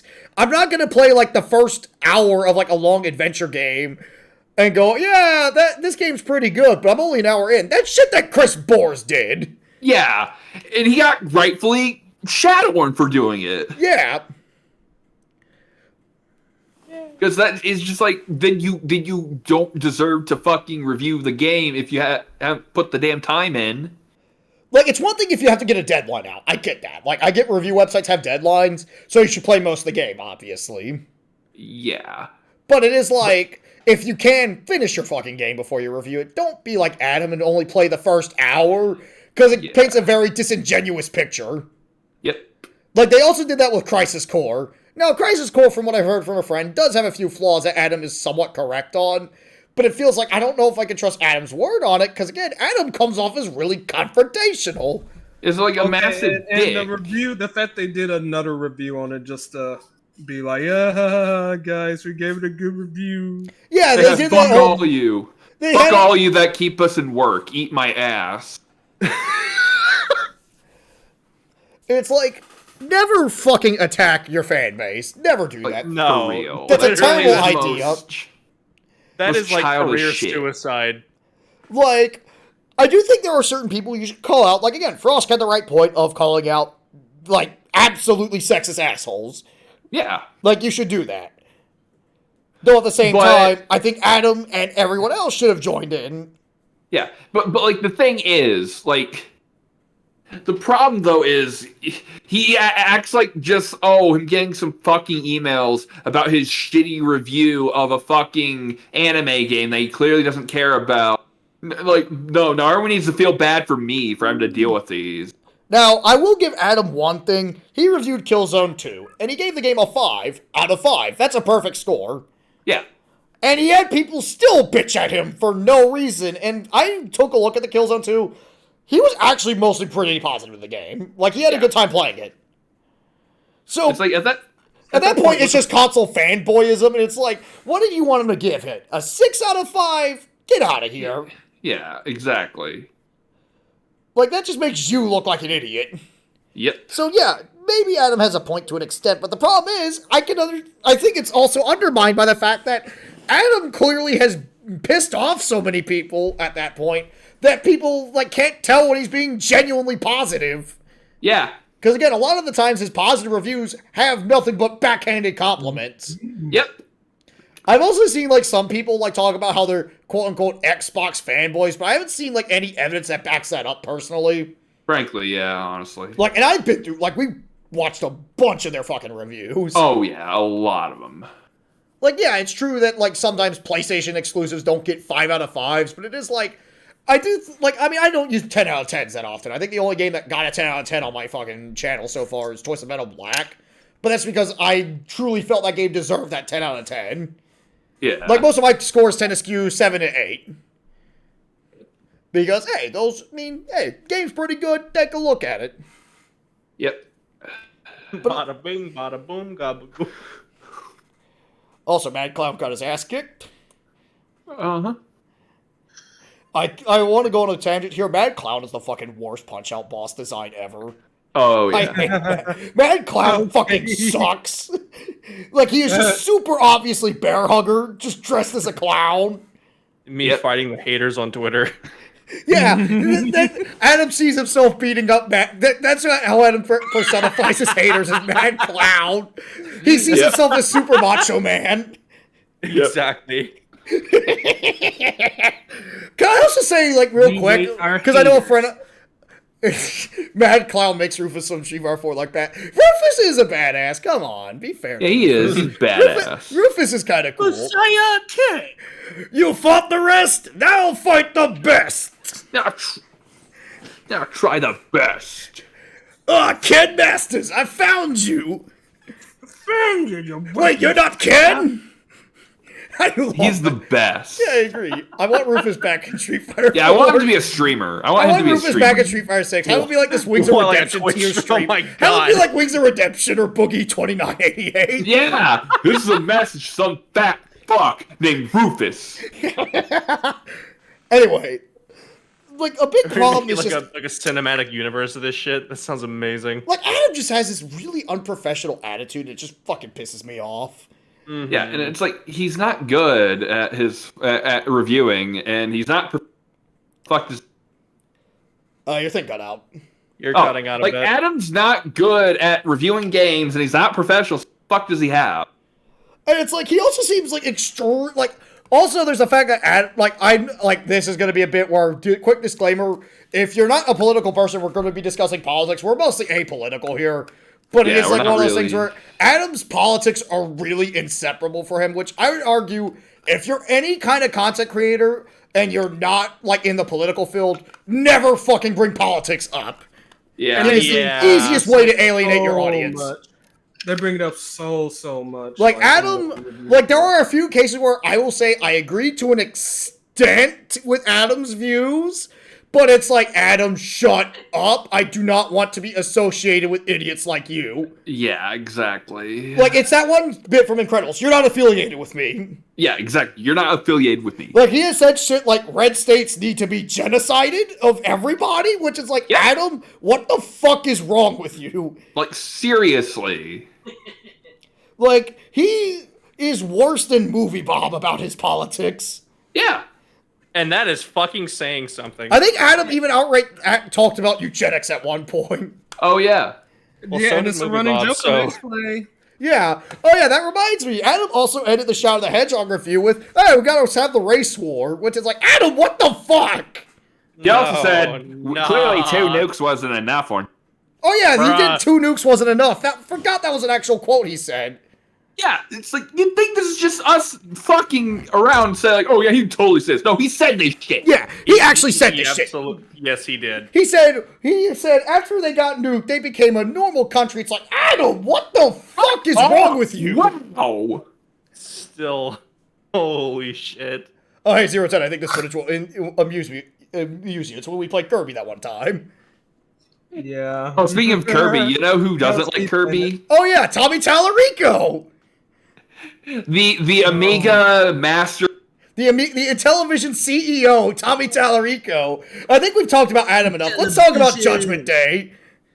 All right, we're switching it up, everyone.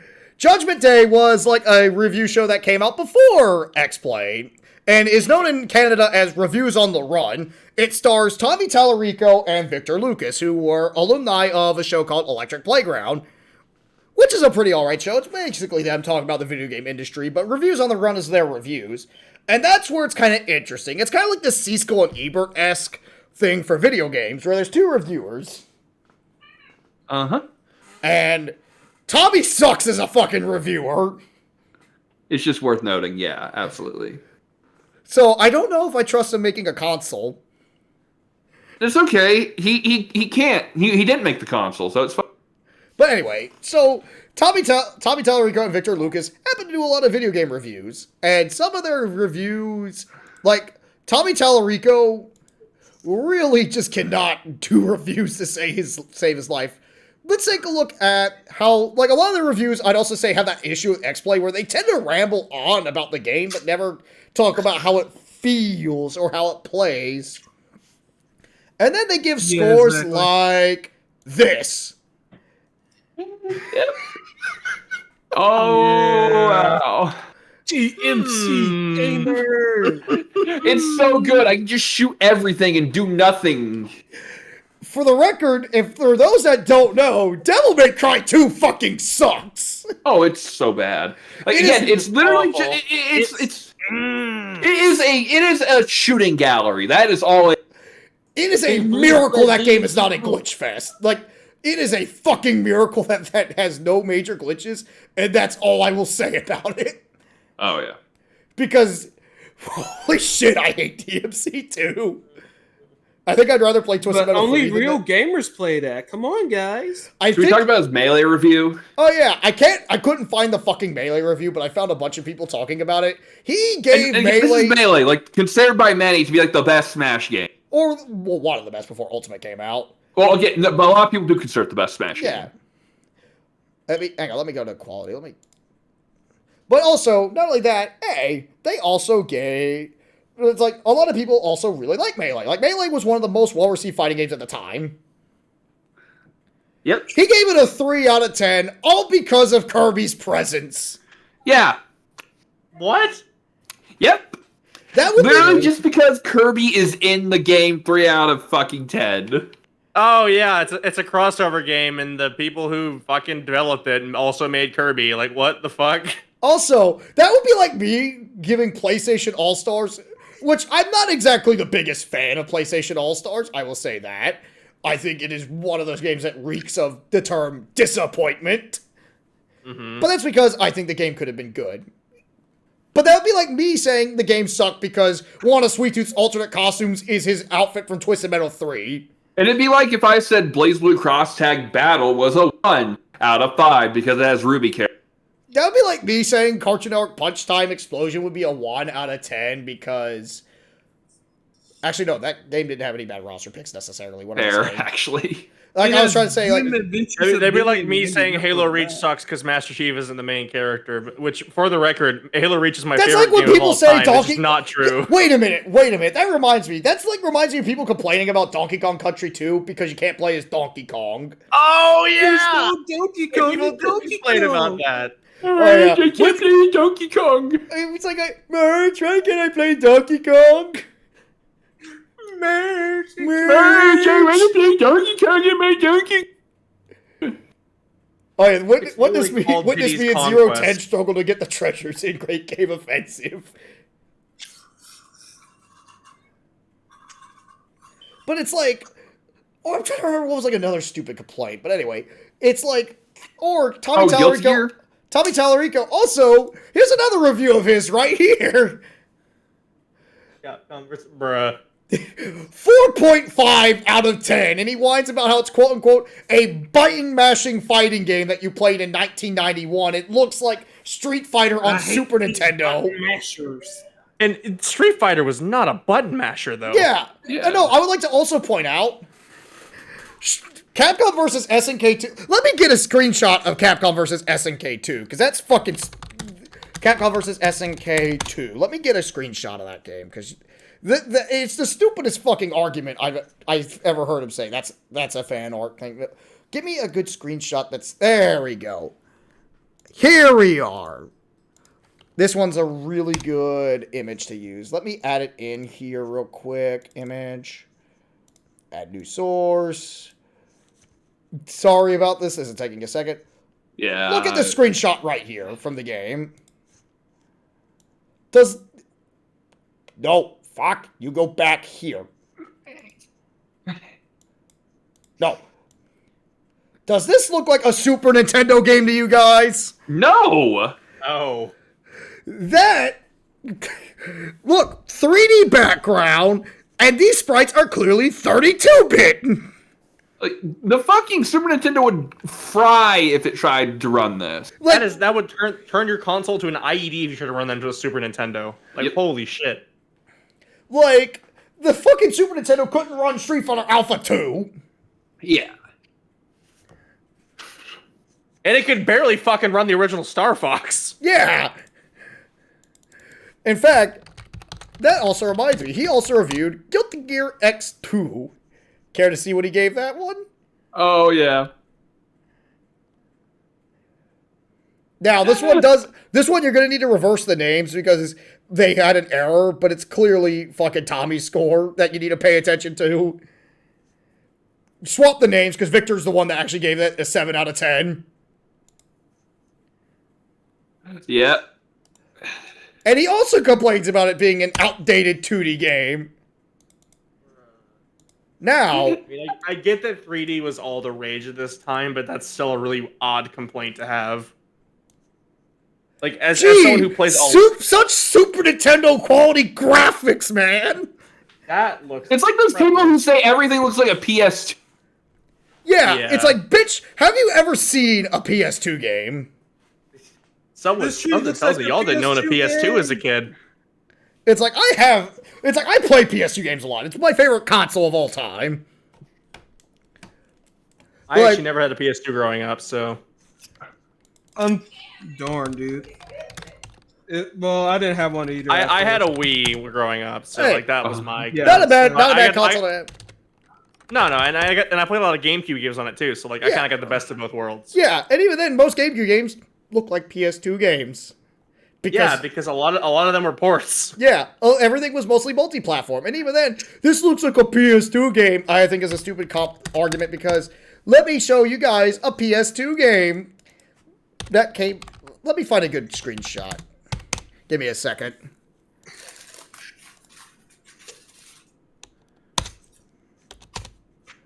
Here's a PS2 game right here.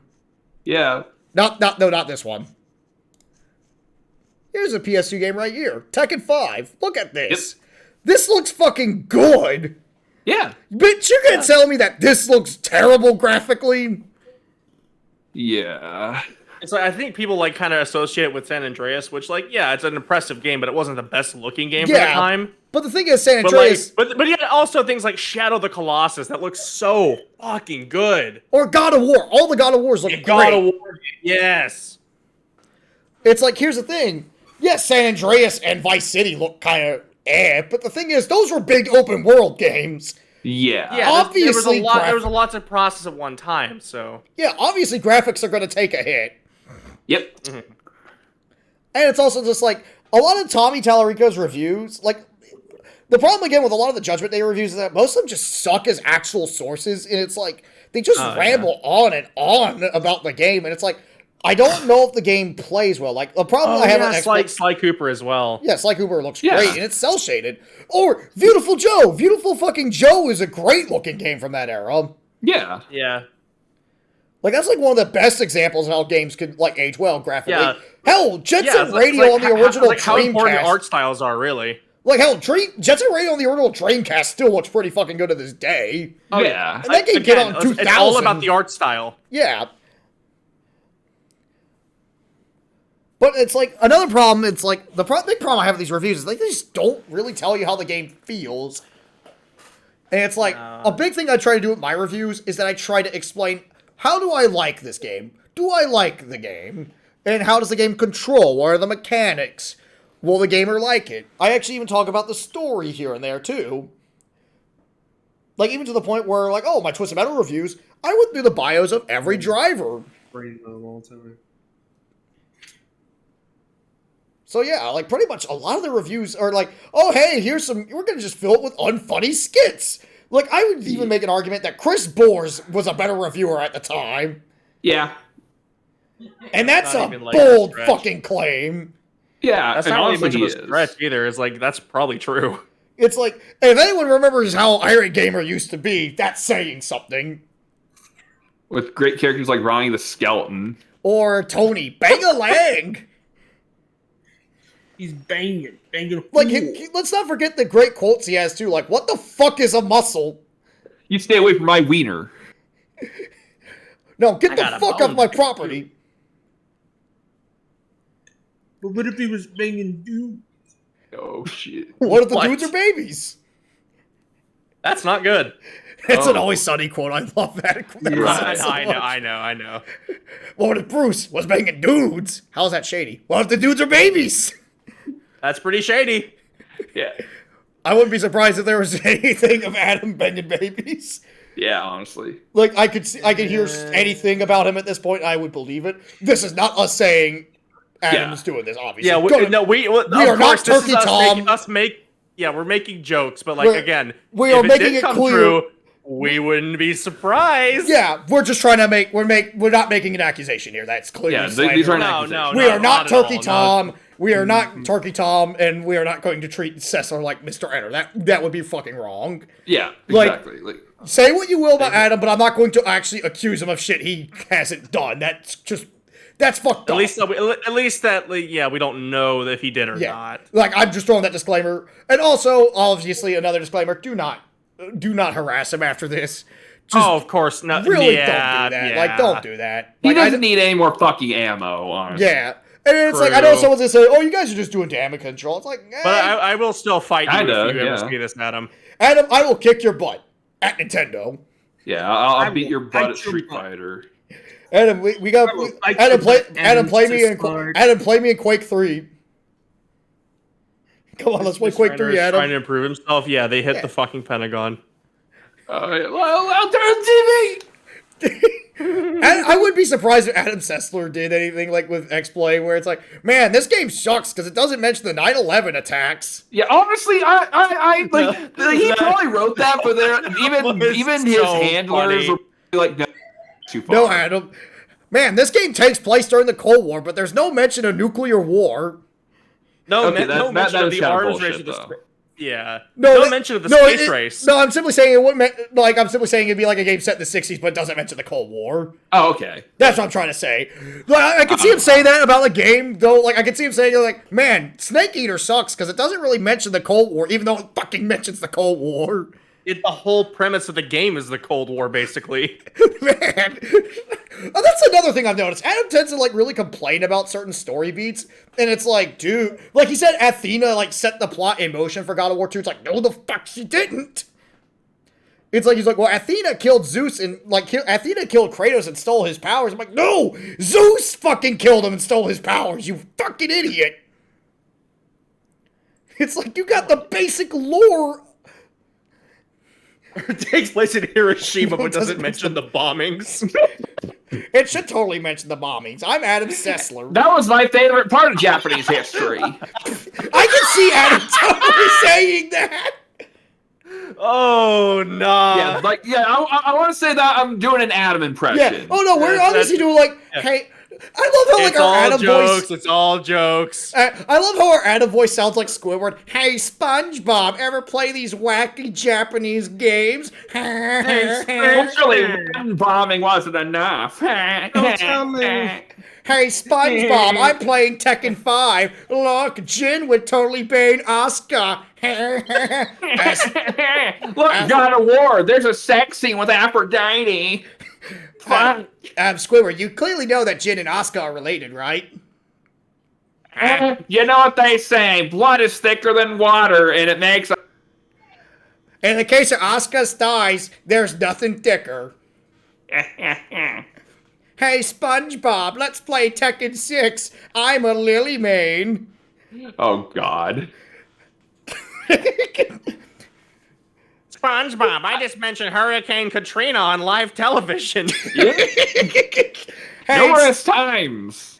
I could just see Adam, like, actually talking about that one bit from WCW. Oh, yeah, the Booker T one. Yeah.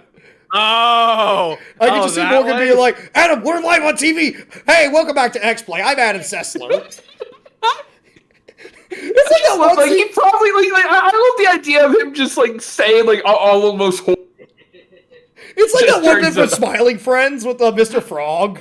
Yeah, definitely working with all those filthy... And you just see like a bunch of censor beeps on the TV. And like Morgan has like the most shocked face ever. This is like probably the So, most... do I have my show back? Dude, There's a Japanese not only intern just staring are you there not getting your show back, awkwardly. you've been completely deplatformed. This is like probably the most unhinged podcast we've ever had. Oh no, this is we've love gotten it. off Welcome topic to This is like a New full-on Zealand. Castle It's been Super fun. Beast thing. Only the insane may apply. To be fair, we're talking about X-Play. It comes with the territory. Yeah, no, like if you tuned in to hear us talk about X-Play and didn't expect this, what are you doing? Yeah. Yeah. For No, those to just be tuning fair- in, we're talking about X-Play and how fucking weird it was. It's like this is mostly about Like G4. those Japanese games. Yeah. Hey, SpongeBob, check this out. I'm playing God of War. It's so better than your Mario. Kratos fucks and kills people. He said that, right?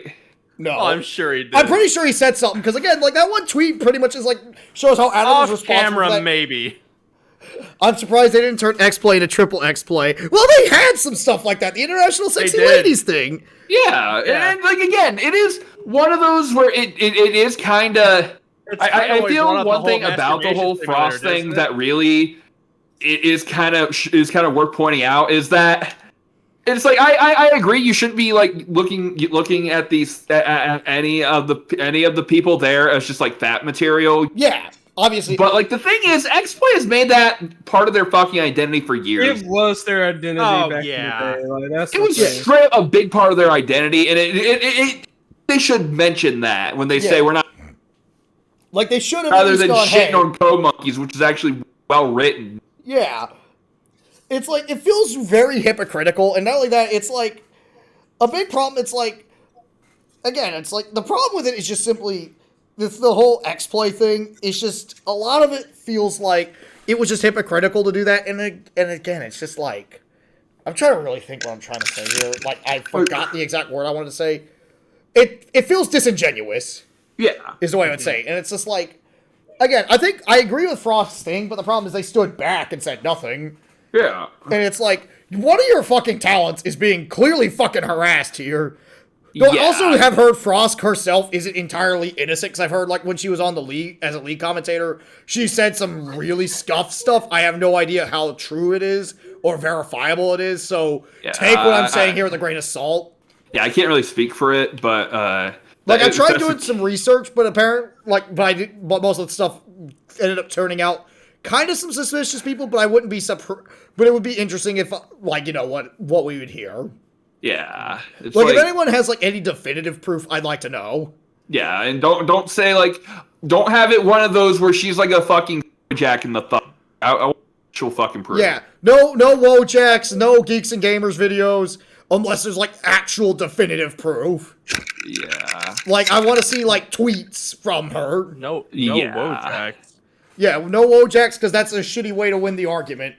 Yeah. Adam comes off as the kind of guy that would go, "Hey, I've turned you into a unironically make a Wojak. Wojak of one of his And I'm the viewers. Chad. You lose. Good Look, day. I turned Japan into a Wojak." Adam comes off as the kind of Japan into a Wojak. Holy shit! Yeah, that's great. Game Japanese. He would totally use that game and then game Japanese Wojak. Oh god, yeah. Oh my god, I thought of something. Oh, that career-ending one. Oh my god, yeah. Hey Morgan, I turned myself into a pickle. It's the funniest thing you'll ever see. I'm Pickle Sessler. Hey, it's not as weird as those Japanese games, Morgan. Yeah, I just turned myself into a pickle. Boom, big That's reveal. perfectly- Hey Morgan, you ever watched The Big Bang Theory? Look, I'm smart because I idolize Sheldon Cooper. He's literally me. Hey, Dad. Hey, Sheldon, can you pass the song? Hey Morgan, Bazinga!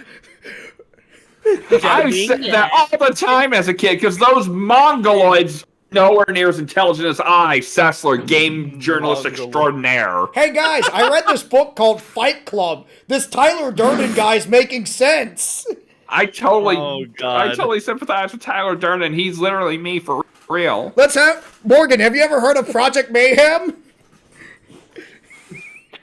I would be surprised if Adam thought of like a Project Mayhem style thing. It's funny because he actually reviewed the Fight Club tie-in game, which is like super fucking shitty, but he like missed the points of the movie by going, man, the movie sucked compared to the book, and it's like, what the fuck are you saying? The book was, like, the movie was pretty fucking faithful to the book until the ending, but even then, the ending, like, was, like, the ending being changed was a lot better to the point where even the author was like, man, I wish I thought of it that way. Yeah.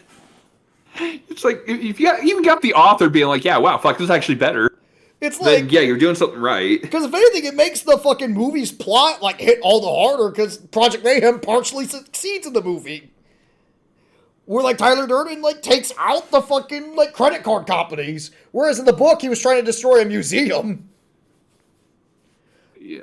And it also has it where it's like, oh, the narrator's now in the mental institution. It's like, it's a good ending in the book, but the film just hits harder. Yeah. Because it has, like, an ambiguous, how will things go now? Because Tyler this actually is our succeeded. reality now. Yeah. Like, it makes you think about the movie a lot deeper. Yeah. Oh, really? He was inspired by Fight Club? I didn't know that. It's kind of cool. But it's just like, man, though granted, again, he was kind of on the money at how the Fight Club game is just a shitty brawling game. Oh, it is. Absolutely. Which I will review at some You point. do on have, the you channel. can't play as Fred Durst, though, so that makes it a 10 out of 10. I rate this game a 10 out of 10. I get to rolling. Yes, Also, if anyone has to ask why that Capcom vs. SNK 2 is not a screenshot like the Guilty Gear one, but it's like clearly a photo on the TV, that's because most of the Judgment Day reviews I found were surviving because someone recorded the TV. Yeah. Like, you have to kind of work with what you're given. Because most of these shows obviously do not have official media releases. Yep. And that's probably for the best, because there's a lot of condemning shit in them. Yeah, especially for Adam. Like, if... Like, I know someone's gonna go, oh, this is just Gen Z discovering X-Play. No, I grew up with fucking X-Play, Yeah. dude. And it's like, this is Yeah, me exactly. looking back going, yeah, this shit's fucking racist. Yep. And it's like, a big problem I have, like, with people trying to use the argument of, well, it was a different time. It's like, or people saying, like, because I've seen a few tweets like, oh, you guys are just taking these clips out of context. I've watched most of these fucking reviews. I want to ask, what's the context supposed to be then? Yeah. What is the context? It's like when DSP, like, goes, oh, you're taking my jokes out of fucking context. And it's like, dude, I've seen the fucking context. You can't justify your Dead Space 2-bit, DSP. Also, that reminds me of another thing I want to bring up that River Slinky brought up. Thank you. I also decided to also rewatch some Gaming in the Clinton years. Yep. And he's a much better reviewer than all of X-Play combined. Yeah, and the thing is, also, it's like, he clearly doesn't know a lot about video games. But he's a lot more informative, despite not knowing about the medium. He at least tries to review the game. Yeah, and he was in the fucking 90s, and On a lot of his public shit... access, no less. This had Comcast money. Yeah. Like, again, Gaming the Clearing Years was in the fucking 90s, and a lot of their jokes haven't really aged as poorly. And it's like, I would like to point out that Gaming the Clearing Years it's is probably aged not as poorly because of just how hilarious it is. Yeah, because it's not exactly the most It's detailed. lighthearted. It's not like it's trying to. Yeah, it's not like ripping into people being offensive serious humor. about Like, everything. I like to point out, while I will definitely riff on Gaming in the Clinton Years because their reviews are of, shall we say, not exactly the best quality, George Wood questionable. himself, I think he's a nice guy. He looks like a nice guy. I gotta say it. I respect George Wood as a person. I like him as a person. His reviews, I'm laughing with them, not at them. Because, hey... Like, who would look at Tomb Raider and be like, there needs to be a game where Lara Croft gets breast cancer? Yeah, but he was trying to propose a serious idea. Because it's like, hey, I have an idea that can make this narratively better. It's a unique perspective, and it's like, who would think of this? And I want more of it. Yeah, it's one of those ideas that's so out of left field that it's like, I wouldn't necessarily suggest it, but it's like, I'll definitely joke about it because that is such a random thing to say, but I respect the hustle. It's very memeable. He didn't, whenever he played Japanese games, he wasn't going, man, look at these weird Japanese games. It's like... He wasn't making a point out of it. Yeah, or it's like most of the time when he would like play a game, it's like he would just talk about the game. All right, see you later, Blacksmith. Have a good night. Yeah, see ya. Have a good night, man. But it's like, Yeah, also looking at, fucking, like, the Toy Story review, despite that being a clear element of just him rambling on and just going fervently off topic. I was thinking about that, actually. Silicon graphics computers. By the way, this game will make you so angry, you might want to slam Doom into your Super Nintendo to take out your frustration by killing a bunch of evil aliens. What the fuck? Let's not forget the fucking Street Fighter knockoff figure that completely brings up out of nowhere. We've got these guys ripping off Capcom. Anyway, Let's get back to Toy Story. Like, that is the type of review you can't make up. And he's like 100% serious, but it makes it better than any X-Play review, because... Like, it's just, there's an inherent charm with Gaming in the Clinton Years, is what I should say. It's like a fun kind of bad. Yeah. X-Play's just, oh my god, Adam, you can't say that. Also, George Wood is not ableist. Or Lara Croft needed to inflate herself to never. Oh yeah, that was an actual quote. Oh, yeah, right. Oh, really? It's his Tomb Raider 3 review. Yeah. Which he doesn't mention the breast cancer at all, sadly. Oh, damn. I love how we have these Judgment Day scores here, but they're perfect. They perfectly encapsulate everything wrong with G4. Mm-hmm. But it is just like, yeah, Gaming in Clinton Years, almost all of like George Wood's reviews are inherently better just by having slightly better charm. And it's like, these reviews may not be the best to determine if you should play the games, but at least he was trying to be informative. Yeah. At least he's entertaining, is the thing. Yeah, he's entertaining, and it's also like, it's public access TV. There was really no standard at the time. Yeah. No. And again, he was primarily a comic book guy, not a video game guy, for what it's worth. Mm-hmm.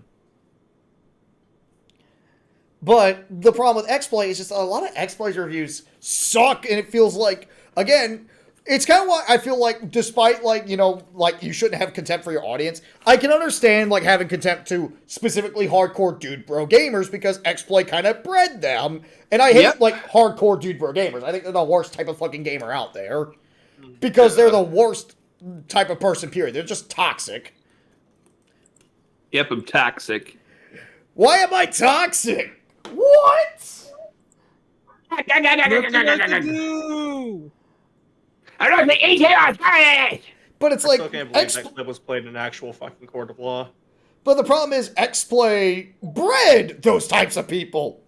Yes, absolutely. Like, Adam, like, again, it's like this one fucking tweet said, let me get it real quick again, because it needs Make sure to avoid making DeviantArt jerseys. You know, I was thinking it, but I know better than to say like, it's like anything this that, one tweet said earlier that I mentioned from them. Folks like Adam Sessler were largely responsible for the creating the racist way folks talk about not. Let me actually, no, there's another tweet that actually said this better. Let me go through my Twitter account real quick, because I liked it a while back. I just need to dig it out real quick. Give me a second. This will take a little bit. It can go. But it is like, it was just like, New champion, Worm. Yeah, because Punch Out. And back to Mortal Kombat 3. See the stomp. Hell yeah, that's move. But it's like, a lot of it feels like, if you wonder how Gamergate got as bad as it did, you could blame people like Adam Sessler for kind of like creating the toxic gamer. Yep. It's ironic because he was so against. And for the record, we're not going to say Gamergate was in the right. Gamergate was fucking stupid. Yeah, I was in the trenches. Yeah, I was. Like, Gamergate was one of the stupidest fucking things ever. Okay, good. I found the Adam Sessler shit again on my TL. Let me find it. Oh yeah, there's another tweet I remember seeing too. Dude is angry that his review is being used as an example how game journalism was prejudiced 15 years ago and actively hurt Japanese devs. On brand for Adam Sessler. Unfortunately, I cannot read Adam Sessler's tweet because I am blocked by him. And also, there's another tweet I like. Adam Sessler reviewing a Japanese video game on X-Play. It shows that fucking gif of Krusty doing the Asian impression. Yep. Oh no. That actually is accurate. Yeah. Adam Sessler digging his own grave by being overly defensive for no reason. This is cancel culture's fault. Yep. Okay, here's another tweet I saw. This is the tweet I was looking for. Honestly, I wonder if Adam Sessler has the mentality he does because he's aware that he played a not significant role in cultivating the type of video gamer he now despises. Of course, that would take self-reflection. I don't know if he has that in him. Oh, That's Hard great. to say for certain. I don't think he does. Oh yeah, here's the one. And part of the reason Gamergate became about ethics in game journalism was believable to a large group of people because a number of professional game critics like Adam Sessler were smug elitists that are every bit as prone to reactionary behavior as the people they criticize. It does not justify the vile shit that followed, but rather it explains why less informed and politically acclimated people may have bought into the ethics bit. Like, that's one of those things that's worth pointing out. Yeah, I agree. Like, that's why I was in those trenches. Like, I never really bothered with it because I just thought it was still kind of stupid, but it was still like... It was just still like... I never gave a shit about it when it was going on. Oh, I love this one. Adam Sessler may be the first person I've ever seen who's confirmed about being unbelievably racist in the past. And his response was, oh no, I'm still unbelievably racist. You thought I was a cool game journalist guy? No, filthy racist.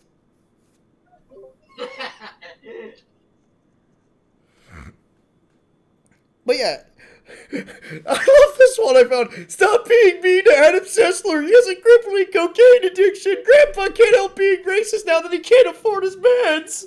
Yeah. Dreamcast guy. Wow, Adam Sessler sucks. Same thing about Dreamcast guy's clickbaiting content. He hit that on the fucking head. Broken clock right twice a day.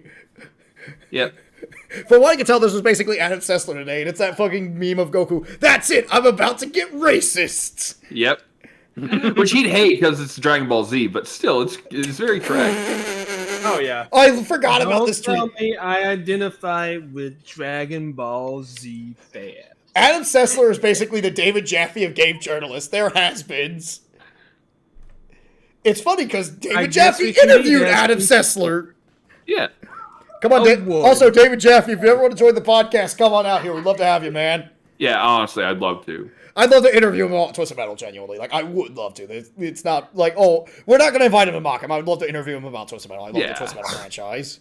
I'm not going to mock any of them. What are you talking about? Yeah, we're not going to mock no one, honestly. It's like, if we get anyone on here, we're not going to mock them because that would be unprofessional. Yeah. We're not that guy. We're not Robert De Niro from Joker.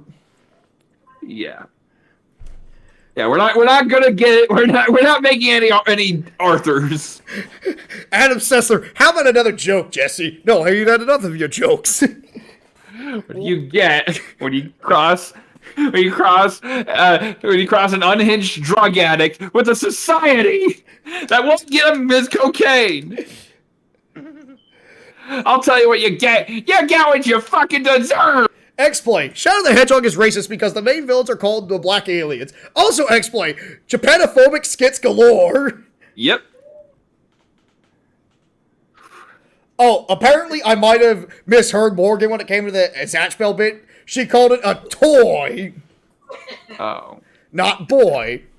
Still doesn't make it any better. It's a distinction without a difference at this point. I'm so happy to be ahead of the curve on the Adam Sessler hate. I've known the dude sucks since 2004. Adam Sessler had the easiest. Oh, hey, Susie Hunter popped up in here, where she's talking about also the blatant homophobia X-Play had. Yep. Shout outs to Susie the Sphere Hunter. Yeah. Another one who's way better than fucking. I fucking love her content. She's great. I love also when she collaborates with Castle Super Beast. Like like I love watching their collaborations on Super Beast when they were talking about Bayonetta. Which when I play the Bayonetta trilogy, I can't wait to fucking talk about that because I've seen shit about Bayonetta 3's ending and I want to have the context. I feel as though people are kind of overreacting. 3. I want to see it because it just sounds so fucking stupid and I want the context. Oh yeah, I forgot about Adam Sessler's blatant Yu-Gi-Oh hate, which was also really fucking stupid. Oh yeah. Oh yeah, I love this tweet. You don't need to be our racist, Adam Sessler. You simply are one. You are the insipid, toxic gaming culture you so endlessly claim not to care about, and that G4 and X-Play were absolutely guilty of cultivating. So yeah, I'm finding... Oh yeah, and in this picture of Adam, he looks like he's dressed like a fucking Nazi. Yep. Morgan, check out my M. Bison hat, Morgan. Yeah. What do you mean this belongs to the Wolfen SS? No, it's an M. Bison hat. Okay, you know what? Ban. Gone. Forever. So I don't deal with your fucking bullshit. But yeah, like I'm just going through these tweets because these are just the perfect way to describe how much Adam sucks. I love how there's just we're shitting on Adam today. Yeah, shit all over him. But yeah, this is certainly one of the more interesting fucking days. I think this is probably the most unhinged we've ever been on New Vidya Order. Oh, for sure. But I had a lot of fun making this, without a doubt. Oh yeah. Let's go and wrap this up with one more topic. Because I think we said our... Oh, actually, that reminds me about one more thing I want to say about X-Play, though, before we shift to our final topic. Yeah. In their twilight years, they did a thing called Top 100 Games of All Time. I highly suggest you guys watch it, because... Oh, okay. It's actually pretty good. Huh.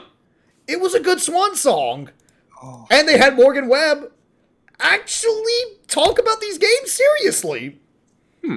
And I don't think there was a Sessler in sight.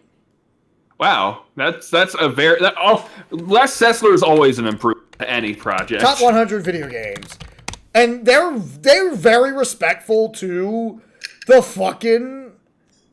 Let's see, what was their? I need to remember their games. Like they're very respectful to the history of these games, and they have games on there like Pong, which obviously kicks off the fucking list. But they talk about Super Smash Bros. Melee, the original Resident Evil, Mega Man 2, Mortal Kombat, God of War 3. Like, they talk about a lot of important video games, and they even have, like, signature guest stars to talk about games, too, like Tony Hawk, where they brought him on there to talk about the Tony Hawk's Pro Skater, which made it on there. I don't think we're going to talk about the closure of the 3DS and the Wii U shops, because that's kind of been covered elsewhere, River Slinky. And I really don't have much to say about that.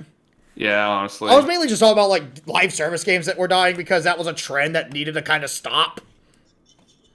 But they have important games on there like Mike Tyson's Punch-Out!, Street Fighter 2 Turbo. No, they don't talk about the PS1 version for anyone looking for Phil's greatest achievement. And they talk about a lot about JRPGs on there, too. Wow. Like, they talk, like, Final Fantasy VII had, like, a really glowing mention on there. Like, and it's a very varied list. It's important for what they talk about, too. I highly recommend watching this, if you can find anything on it. It was a really good list at the time, and just entertaining to watch. Oh, Burger Time made the list, too. Damn. Thank God we're done here. But anyway, there was one topic that we were going to discuss as the main topic, but I realized we couldn't do it as a big one. It involves this weird doomer trend I've seen on YouTube about video games are just not fun anymore. What do we have to say about that? Play more than fucking FPS games. Yes, that's kind of where I'm at, too. And not even just FPS games. Like, I'm talking about, like, your Call of Duties and Battlefield. Absolutely. More than that. Like, if you want to play some FPS games, I'd at least suggest take a look at a few boomer shooters, honestly. Yeah, like I've been playing Turok. It's fucking great. Like, play Turok, play Doom, play GoldenEye even. Like, yeah, GoldenEye's a little dated, but wait. It's one of those, it's not so horrifically outdated. Like, hell, I actually been playing it on my Switch lately because I found a control scheme that suited my playstyle. And I've been having a lot of fun playing GoldenEye. I doubt the shops are going to open again, River Slinky, because, like, just barely anyone fucking has a Wii U. Mm-hmm. And I don't think a lot of people are buying enough on the 3DS to justify the eShop coming back. Like, the reason why the PS3 store hasn't closed down because there's still people buying PS3 shit on there.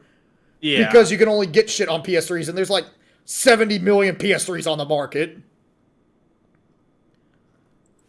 But it's like, the whole problem I have with like the gaming is dying mentality, because I've only seen one where it's like, and esports are also killing video games. It's like, it's not esports that are killing games. It's game companies trying to capitalize on esports that are just ruining those individual games. Like, multiverses. Yeah.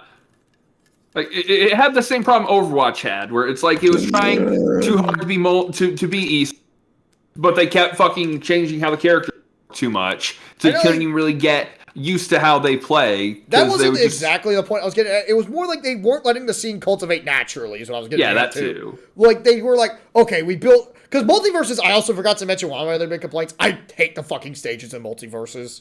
I hate the Batcave. That's the worst freaking stage. I hate most of the stages, because either they're boring as shit to play on, or most of the stages feel like they weren't designed with how competitive Smash is made in mind. Yeah. Like, there's no battlefield, for example. There's no Smash field. Honestly.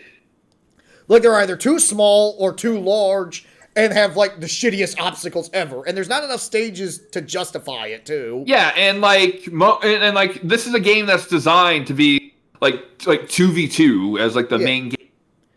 And it's like, it reminds me of watching Tekken 4 competitively, where, like, I know someone's going to say, why are you bringing up... No, that's a completely different game. Hear me out. Watch Tekken 4 tournaments and count how many times you see the stage, the arena. Lost fingers? Because that's the only stage you're fucking seeing.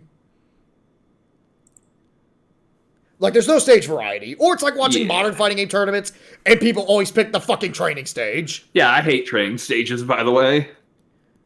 I'm okay with a few of them, but that's because some of them are well-designed, like, oh...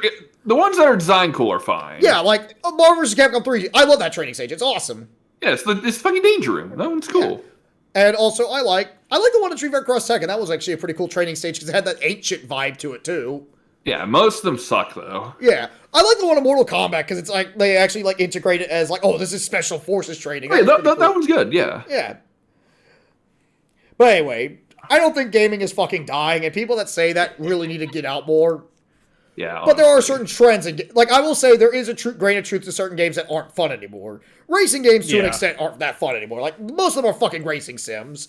Like, when was the last time we had a major arcade racer like Burnout, for example? Or even more kart racers, honestly. Yeah, that aren't named Mario Kart or Crash Team Racing, like, remastered. Well, we've had the Nickelodeon karts, which, to be fair... They're okay. Yeah, okay, like, the second one is where they started to get pretty... Yeah, but they're not great, is the problem. Yeah. Or it's like, there's no futuristic racers like Wipeout or F-Zero. Or, where's my car combat? Like, this is gonna be me going, man, I want Twisted Metal back. Damn right I fucking do! Yeah. Like, we need Twisted Metal more than ever! In this time of us being divided, the one thing we need is Twisted Metal. Yeah, we need Twisted Metal back.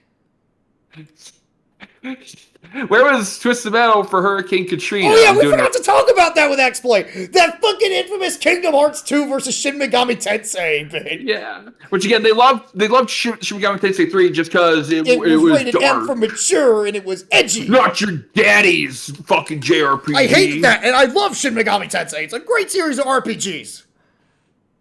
Yep. Oh god. Imagine if they reviewed Persona 5 nowadays. Oh god. That'd be awful. Adam would be man, I don't get why Kamoshida is evil. I love Kamoshida. It's the best. Kamoshida? Oh yeah, that reminds me. I forgot to mention, because I know my friend's gonna like fucking kill me if I don't mention this.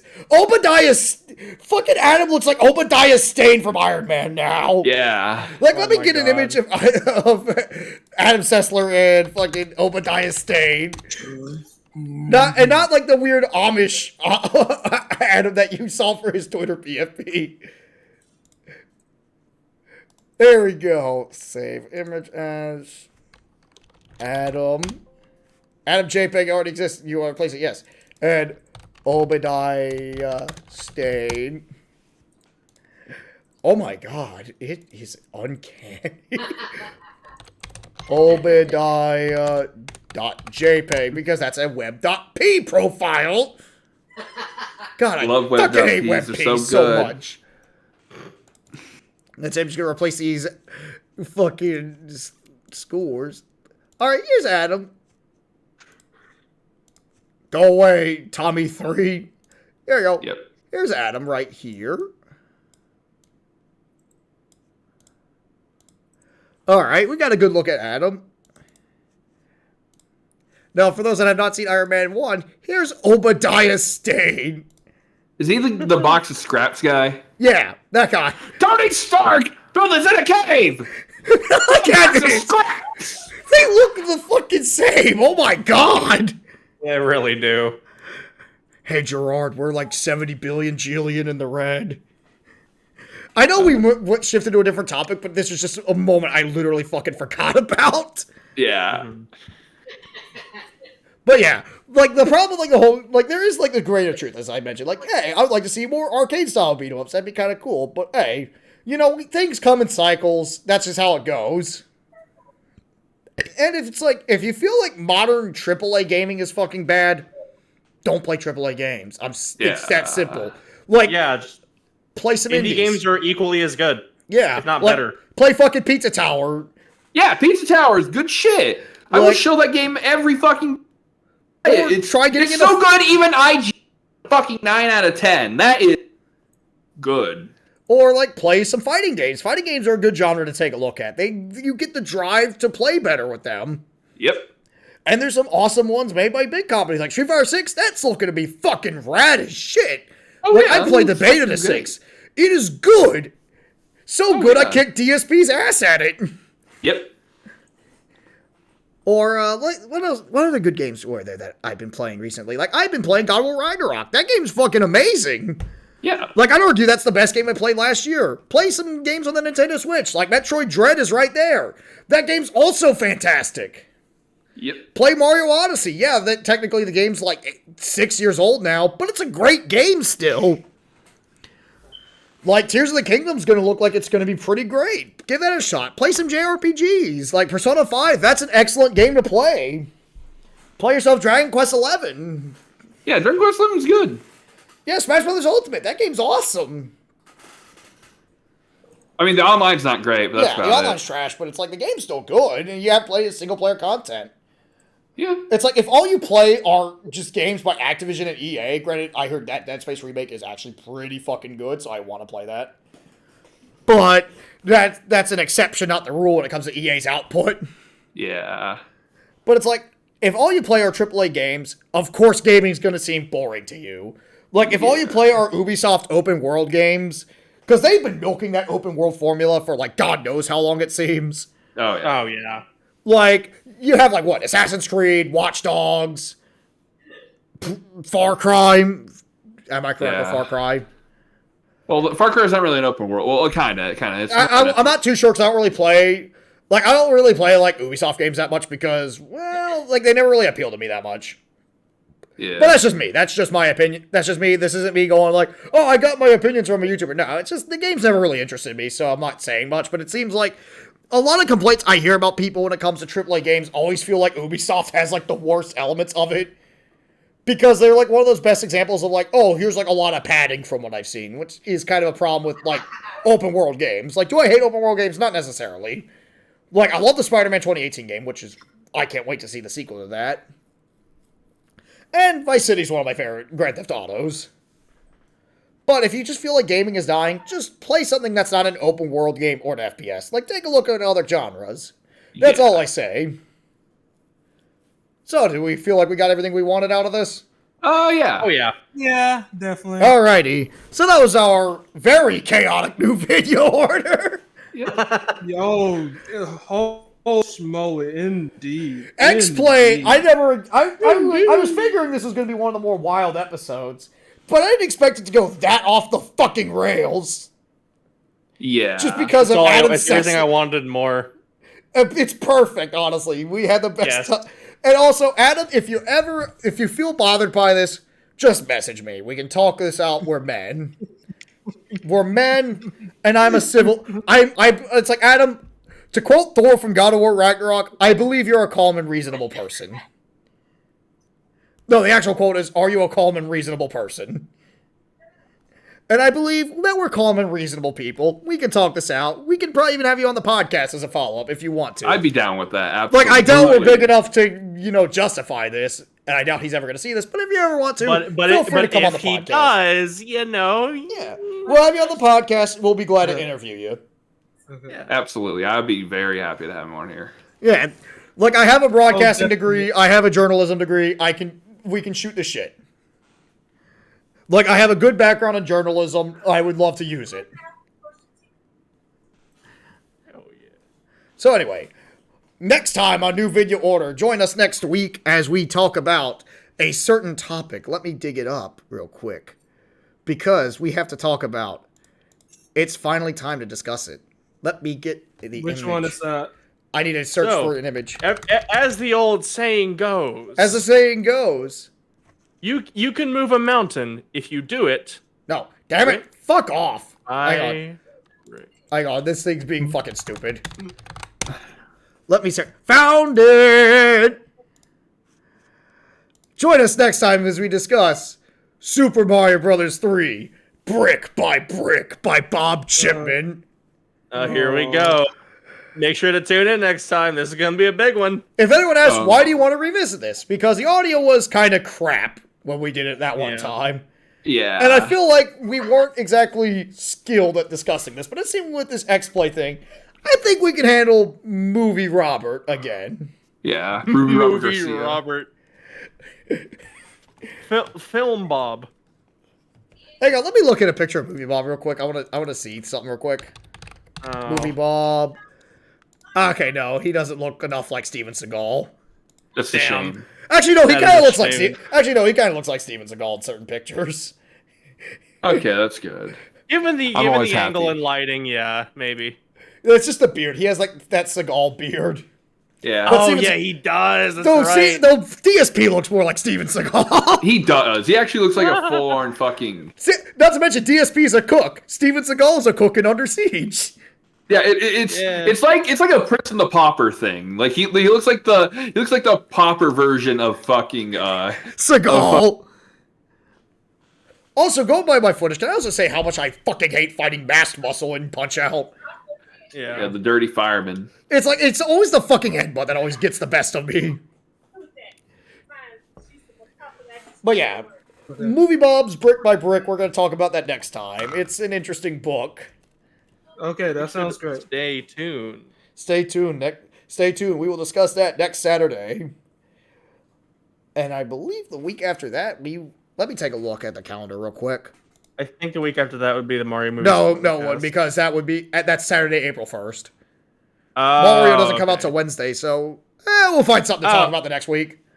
We'll find something. Yeah, we'll find something. Something will probably pop up. If nothing else, we'll just do a Adam will be. two-parter Maybe Adam will do something extremely fucking stupid. Or Yeah, we can could talk just about do a that. follow-up stream about Brick by Brick, because that's a lot to cover, so... Yeah, and again, we're doing the Brick by Brick next week, but it's like the week after that we'll find something. Yeah, Oh, of course. we could just talk about video game cartoons. We'll figure that out. We'll probably run a poll next That's time. not a bad idea as well. Yeah, I've been watching the Double Dragon cartoon. It's fantastic. I love the Mario cartoon. But anyway, see you all next time. Enjoy New Video Order, and share this, and if you ever want to, donate to my Patreon. So that way we can increase our fucking production quality, Yeah. and so that way I can play WWE Champions. Yes. That's the main reason. Yeah, WWE Champions. Anyway, Like, y'all have a nice night. We will see you all next time. Have a good one. Bye.